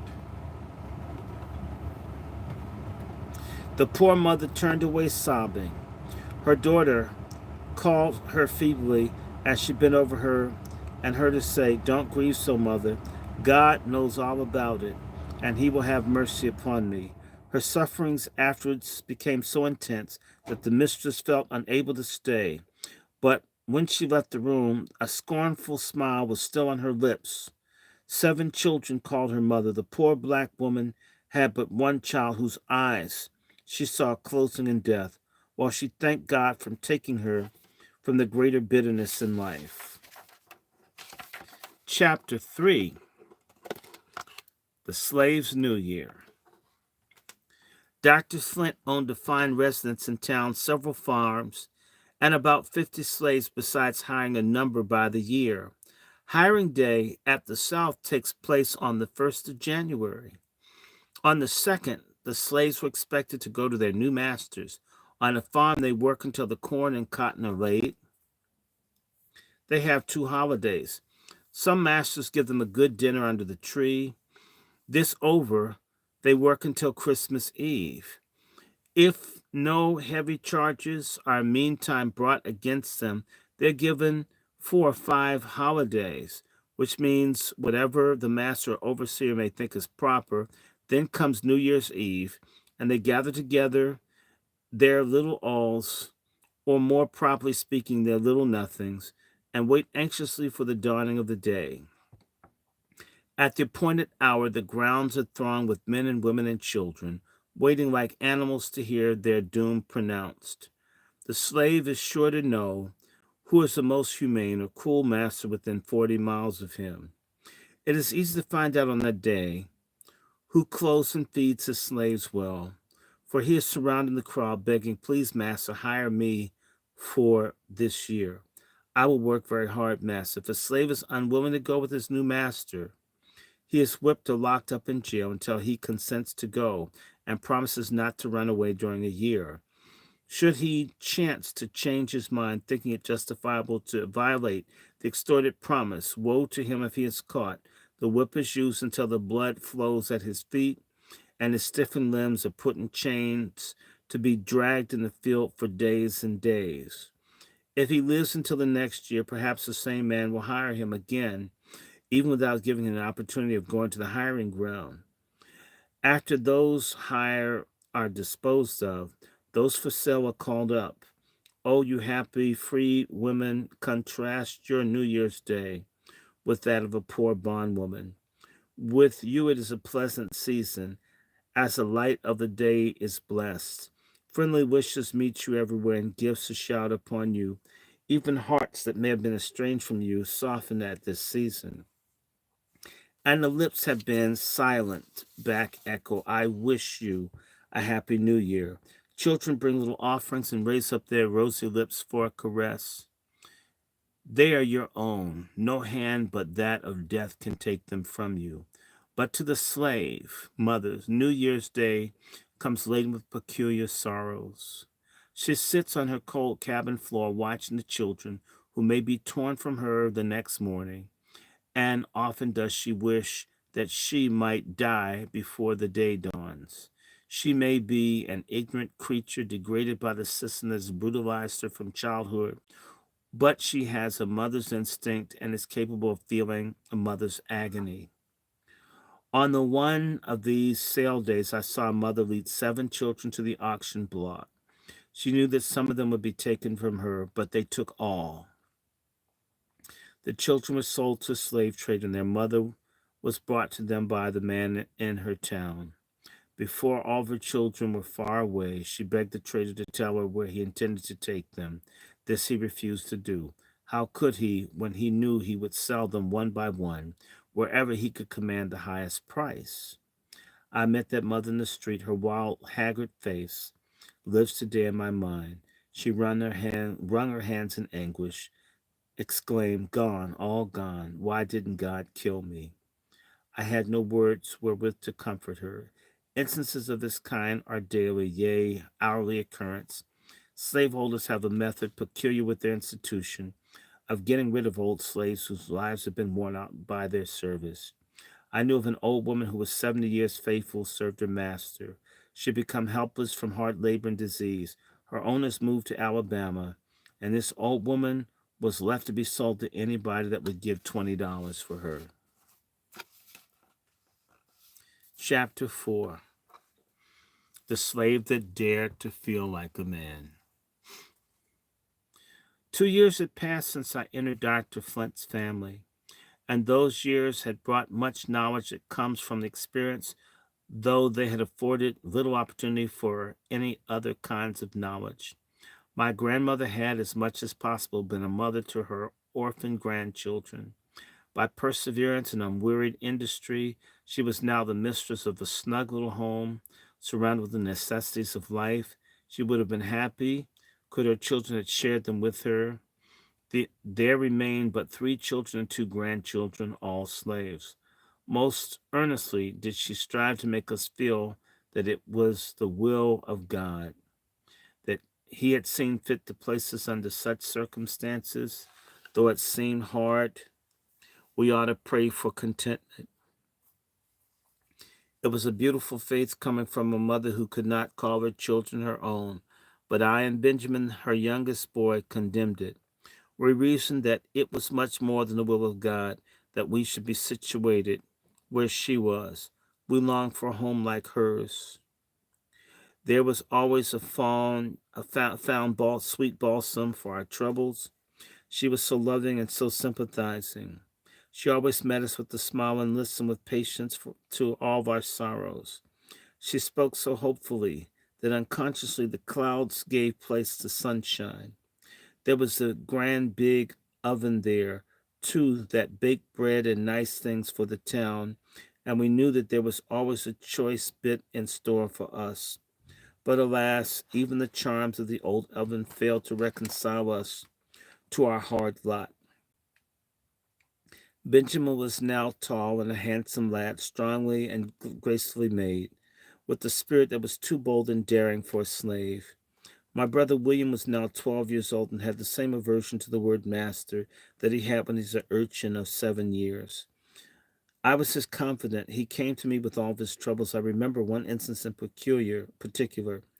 It was during a lovely spring morning when I marked the sunlight dancing here and there, and its beauty seemed to mock my sadness, for my master, whose restless craving, vicious nature, rove about day and night, seeking whom to devour, had just left me with the stinging, scorching words that scathed my ear and brain like fire. Oh, how I despised him!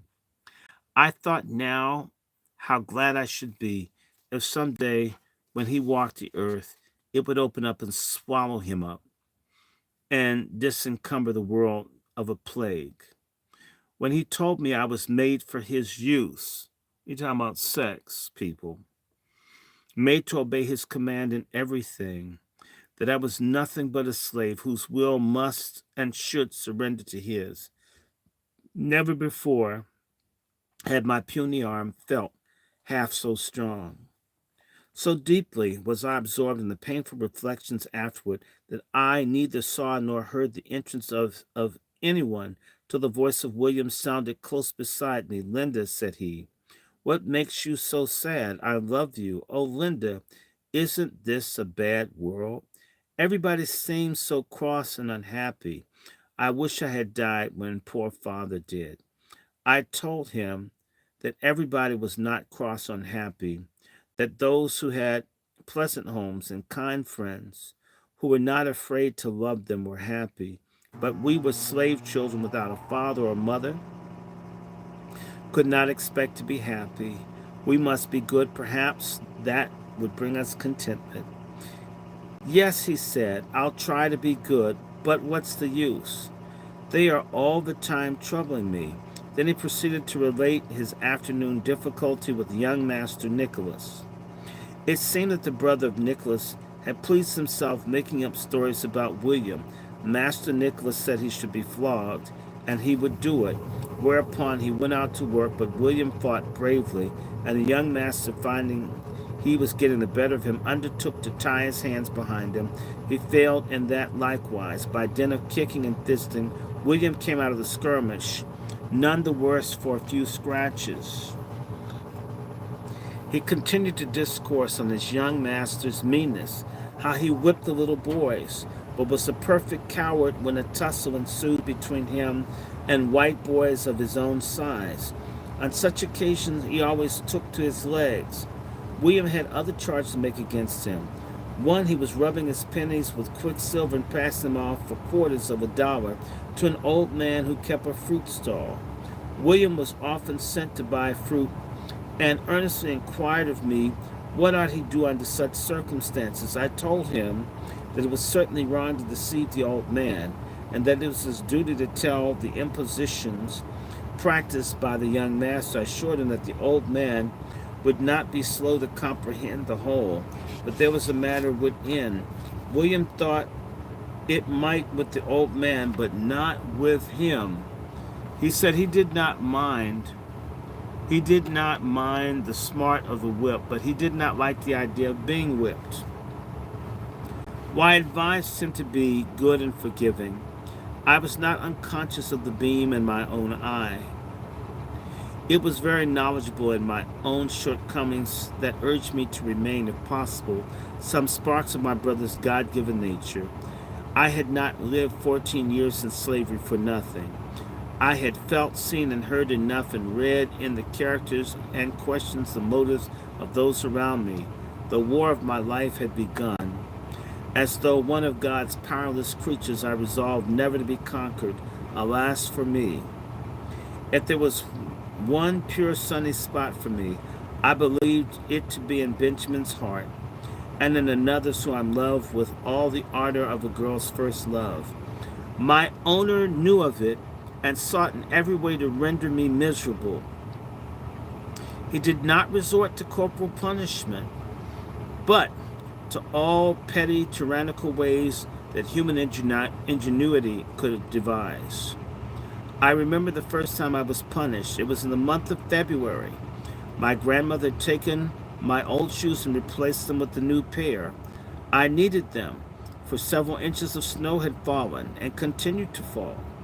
When I walked through Mrs. Flint's room, their creaking grated harshly on her refined nerves.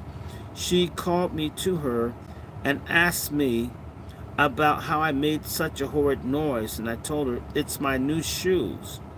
Take them off, she said, and if you put them on again, I'll throw them into the fire. I took them off and my stockings also. Then she sent me on a long distance on an errand. As I went through the snow, my bare feet tingled. That night I was very hoarse. I went to bed thinking the next day would find me sick, perhaps dead. What was my grief was waking to find myself quite well. I had imagined if I had died or laid up for some time that my mistress would feel a twinge of remorse that she so hated the little imp, as she styled me. It was my ignorance of the mistress that gave rise to such extravagant imaginings. Dr. Flint occasionally had high prices offered for me, But he always said, "She don't belong to me. She's my daughter's property, and I have no right to sell her." Good, honest man, my young mistress was still a child. I could look for no protection from her. I loved her, and she returned my affection. I once heard her father allude to her attachment to me, and his wife promptly replied that it proceeded from fear.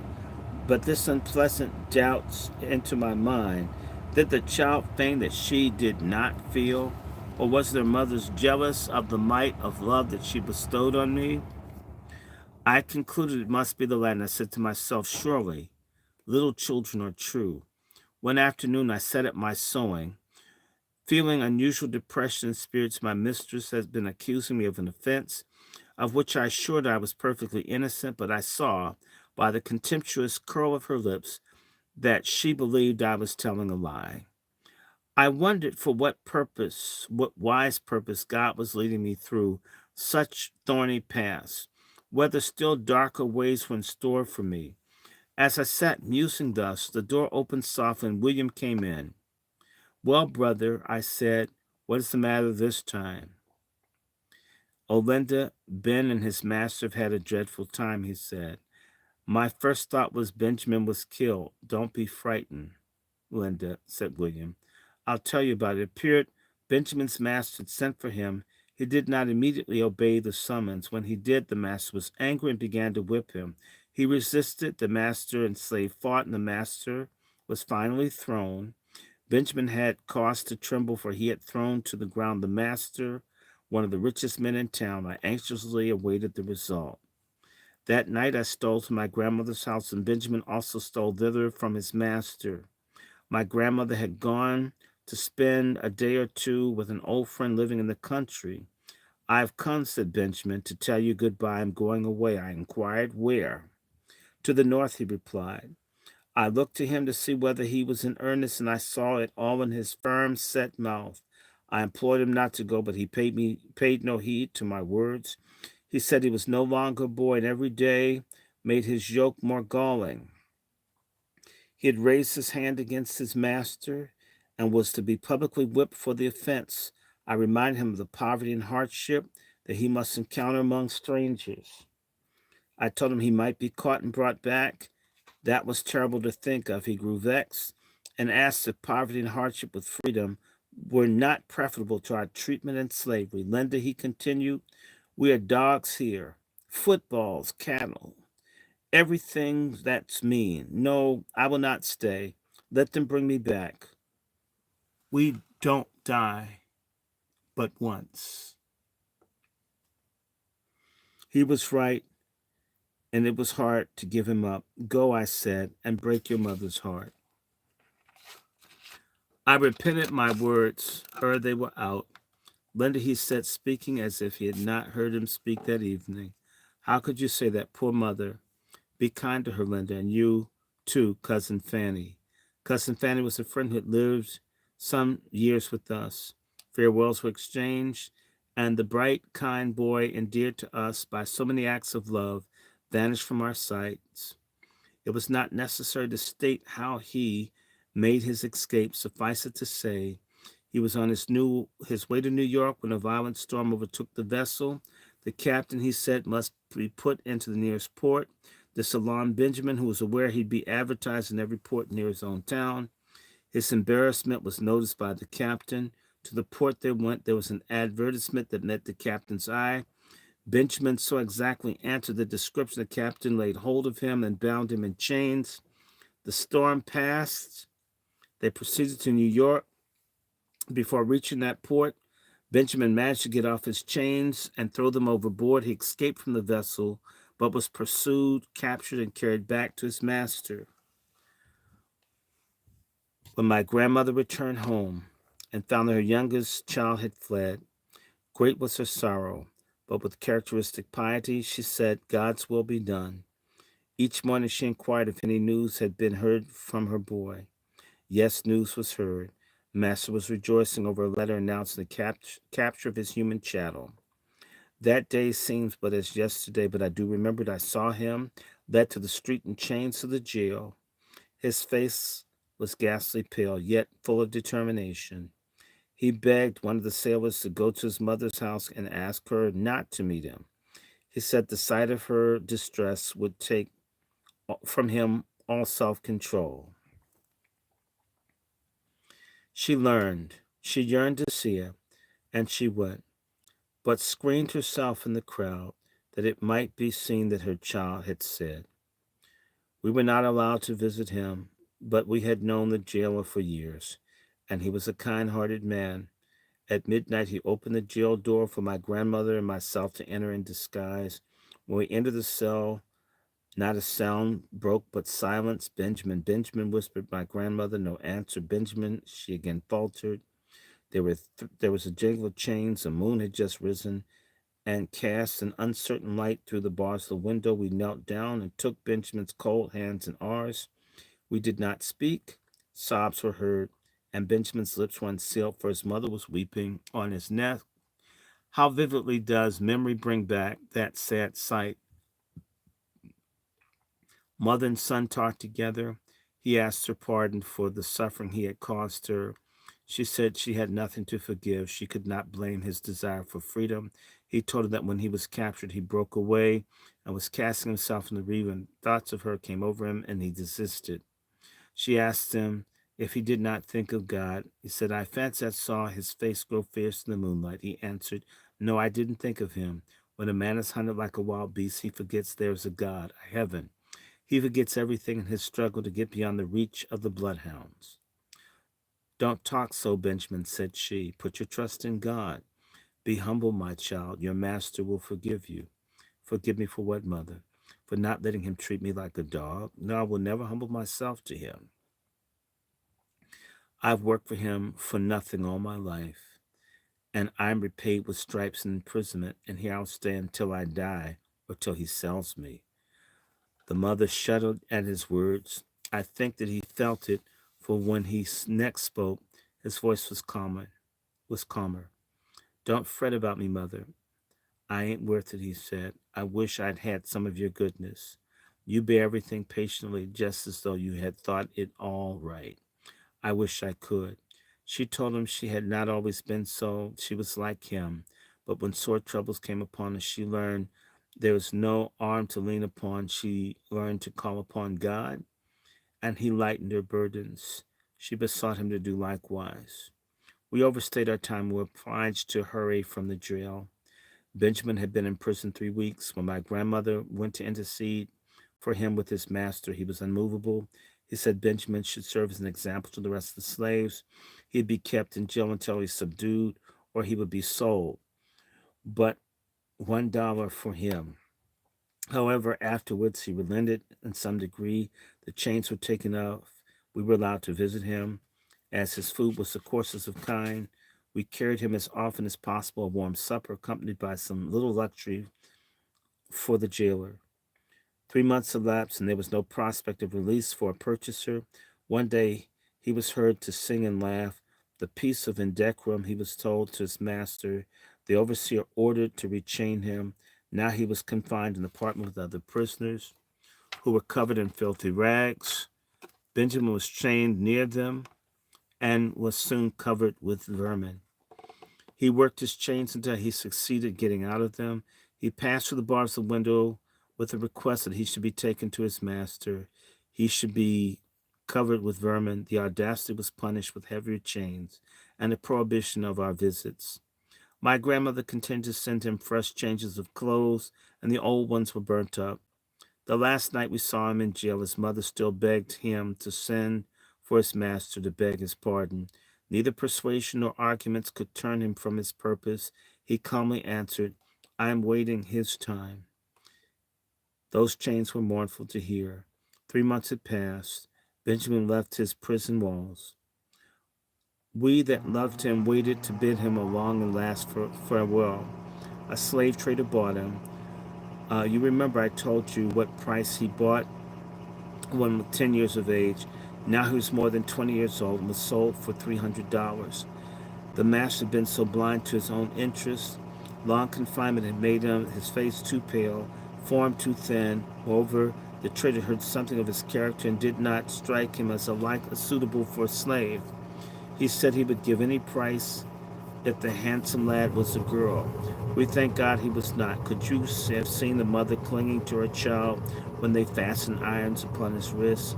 Could you have heard her heart-rending groans, seen her bloodshot eyes wander fiercely, face to face, vainly pleading for mercy? Could you have witnessed that scene as I saw it?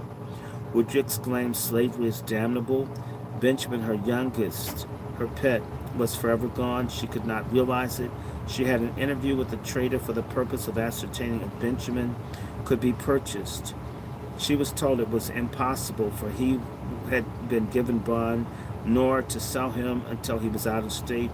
He promised that he would not sell him until he reached New Orleans. With a strong arm and unvaried trust, my grandmother began her work of love. Benjamin must be free. If she succeeded, she knew that they would still be separated, but the sacrifice was not too great. Day and night she labored. The trader's price would treble that he gave, but that could not discourage. She employed a lawyer to write a gentleman whom she knew in New Orleans and begged him in interest of himself for Benjamin, and he willingly favored her requests. When he saw Benjamin, he stated his business and thanked him, but he said he preferred to wait a while before making the trader an offer. He knew that he had to try to obtain a high price for him and had invariably failed. To encourage him to make another effort for his freedom, so one morning, long before day, Benjamin was missing. He was riding over blue billows, bound for Baltimore. For once his white face did him kindly service. They had no suspicion that he belonged to a slave. Otherwise, law would have been followed him out to the letter, the thing that rendered back to slavery. The brightest skies are often overshadowed by the darkest cloud. Benjamin was taken sick, compelled to remain in Baltimore for 3 weeks. His strength was slow in returning. His desire to continue his journey seemed to retard his recovery. How could he get strength without air and exercise? He resolved to venture on a short walk, a by-street selected, where he thought himself secure to not be met by anyone that knew him, but a voice cried out, "Hello, Ben, my boy, what are you doing here?" His first impulse was to run, but his legs trembled so that he could not stir. He turned around to confront his antagonist, and behold, there stood his old master's next-door neighbor. He thought it was all over with him, but it proved otherwise. That man was a miracle. He possessed a goodly number of slaves, and yet was not quite deaf to the mystic clock ticking that rarely heard by a slave master's breast. "Ben, you are sick. Why do you look like a ghost?" "I gave you something of a start." "Never mind, Ben. I'm not going to touch you. You had a pretty tough time of it. You may go on your way rejoicing for all of me, but I would advise you to get out of this place pretty damn quick, for there's several gentlemen here from our town." He described the nearest safest route to New York and added, "I shall be glad to tell your mother I've seen you. Goodbye, Ben." Benjamin turned away, filled with gratitude and surprise at the town he hated. Such a gem of a worthy of a pure setting. This gentleman was a northerner by birth, and he had married a southern lady. On his return, he told my grandmother he had seen her son and the service he had rendered him. Benjamin reached New York safely and concluded to stop there until he had gained strength enough to proceed further. It happened that my grandmother's only remaining son had sailed for the same city on business for his mistress. Through God's providence, the brothers met. You may be sure it was a happy meeting. "Oh, Phil," exclaimed Benjamin, "I'm here at last." And he told him how he had came to dying almost in sight of free land, and how he had prayed that he might live to get one breath of free air. He said life was worth something now, and it would be hard to die. The old jail, he had not valued it, but once he was tempted to destroy it, but something, he did not know what, prevented him. Perhaps it was fear. He had heard of those that professed to be religious declare there is no heaven for self murderers. As his life had been pretty hot here, he did not desire continuation of the same in another world. If I die now, he exclaimed, thank God I shall die a freeman. He begged my Uncle Philip not to return to the South, but to stay and work with him till they earned enough money to buy those at home. His brother told him it would kill Mother if he deserted her in trouble. She had pledged her house with difficulty to raise money to buy him. Would he be bought? No, never, he replied. Do you suppose, Phil, when I got that far out of their clutches, I would give them 1 red cent? No, do you suppose that I would turn Mother out of her home in her old age, that I would let her pay the earned dollars for me and never see me? For you know she will stay South as long as her children are slaves. What a good mother. Tell her if to buy you, Phil. You have been a comfort to her. I have been trouble. Linda, poor Linda. What will become of her, Phil? You don't know what life they lead here. She has told me everything about it, and I wish that old Flint was dead, or a better man. When I was in jail, he asked if she didn't want him to ask my master to forgive me, to take me home again. She told me no, I didn't want to go back. He got mad and said we were all alike. I never despised my own master half as much as I do that man. There are many a worse slaveholder than my master, but for all that I would not be his slave. While Benjamin was sick, he had parted with nearly all of his clothes to pay necessary expenses, but he did not part with a little pin I fastened to his bosom when we parted. It was the most valuable thing I owned. I thought none more worthy to wear it. He had it still. His brother furnished him with clothes and gave him what money he had. They parted with moistened eyes, and Benjamin turned away and said, Phil, I part with all my kindred, and it so proved we never heard of him again. Until Philip came home, the first words he uttered when he entered the house is, Mother, Ben is free. I've seen him in New York. She stood looking at him with a bewildered air. Mother, don't you believe it? He said, laying his hand softly upon his shoulder. She raised her hands and exclaimed, God be praised, let us thank him. She dropped on her knees and poured forth her heart in prayer. Then Philip must sit down and repeat every word Benjamin had said. He told her all. He only forbore to mention how sick and pale her darling looked. Why should he distress her when she could do him no good? The brave woman still toiled on, hoping to rescue some of her children. After a while, and succeeding in buying Philip, she paid $800 to come home with the precious document that secured his freedom. The happy mother and son sat together in the old hearthstone that night, telling how proud they were of each other and how they proved to the world that they could take care of themselves as they had taken care of others. We concluded by saying, he is willing to be a slave, let him be a slave.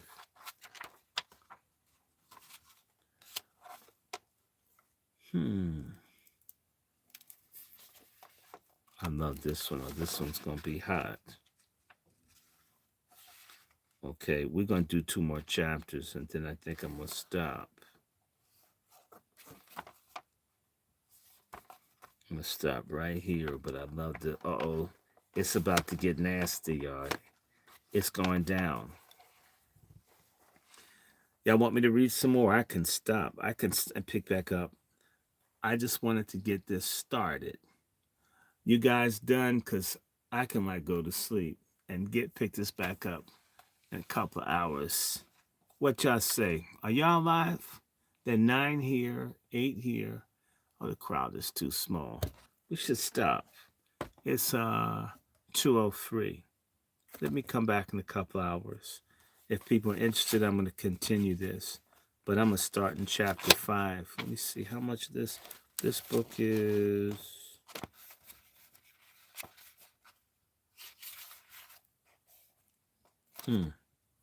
Excuse me, I'm sorry. Just drop it. This book is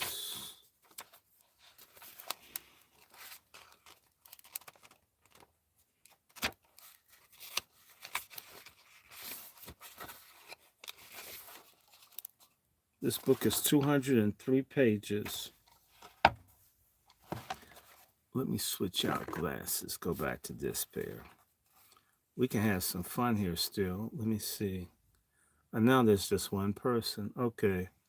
And everybody's going to bed. It's bedtime. Look, we're going to pick back up on chapter 5. And we'll come back to this. This is good. This is good. This is good. I'm going to pick up on chapter 5 later today. I'm thinking maybe in about 3. It depends on how long my rest goes. But I'll pick up on chapter 5. I'm going to try to maybe kill half of this, and then I'm going to like go between. I'm going to read from this book, and when they were her property. I think I'm going to splice it. How did you guys like it? And the really nasty part is just about to start, so we're going to leave with the cliffhanger. Thank everybody. This was cool. I'm going to pick back up. Hello to everybody in Twitter.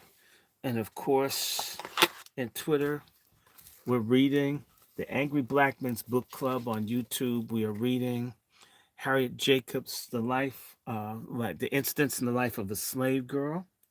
That's one book. And then there's another book that we're reading. We're going to be doing both for Women's Month, Women's History Month. We're going to be looking at real black women stuff, not this feminist bullshit that's betraying everyone. Feminism is bullshit. We need real rights for our sisters.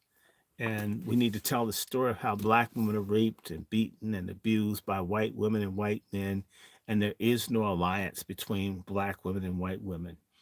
It's a it's a pussy licking studs fantasy. It ain't real. I'm tired of the bullshit. Um, so we're gonna come back and be looking at this. I'm gonna give myself a couple hours, and when I get up, pray a little, and then I'll just crank this back out. So I thank everyone. You know how to find me. WRandyShort@gmail.com if you want to drop me an email. Everybody knows the Cash App is Dr. Randy Short, $ Dr. Randy Short. It's a Patreon, it's a Venmo. And of course, if you like Zelle or PayPal and you love this, and I can't wait to read more. And it's more fun for me to read it than for you to have to buy it. Books are expensive, but it's fun. You know how to do that. So my PayPal and my Zelle are WRandyShort@gmail.com. What do I do with donations? I buy books, in particular books about our history. So hook me up if you can. Share, like, subscribe. My channel is heavily shadow banned, but there's all kinds of content. Oh my God, I love these books. Reading. Get ready. We got a whole bunch of stuff, a lot to catch up on. So I'm going to let everybody go, and we'll pick back up. So good night. God bless everybody.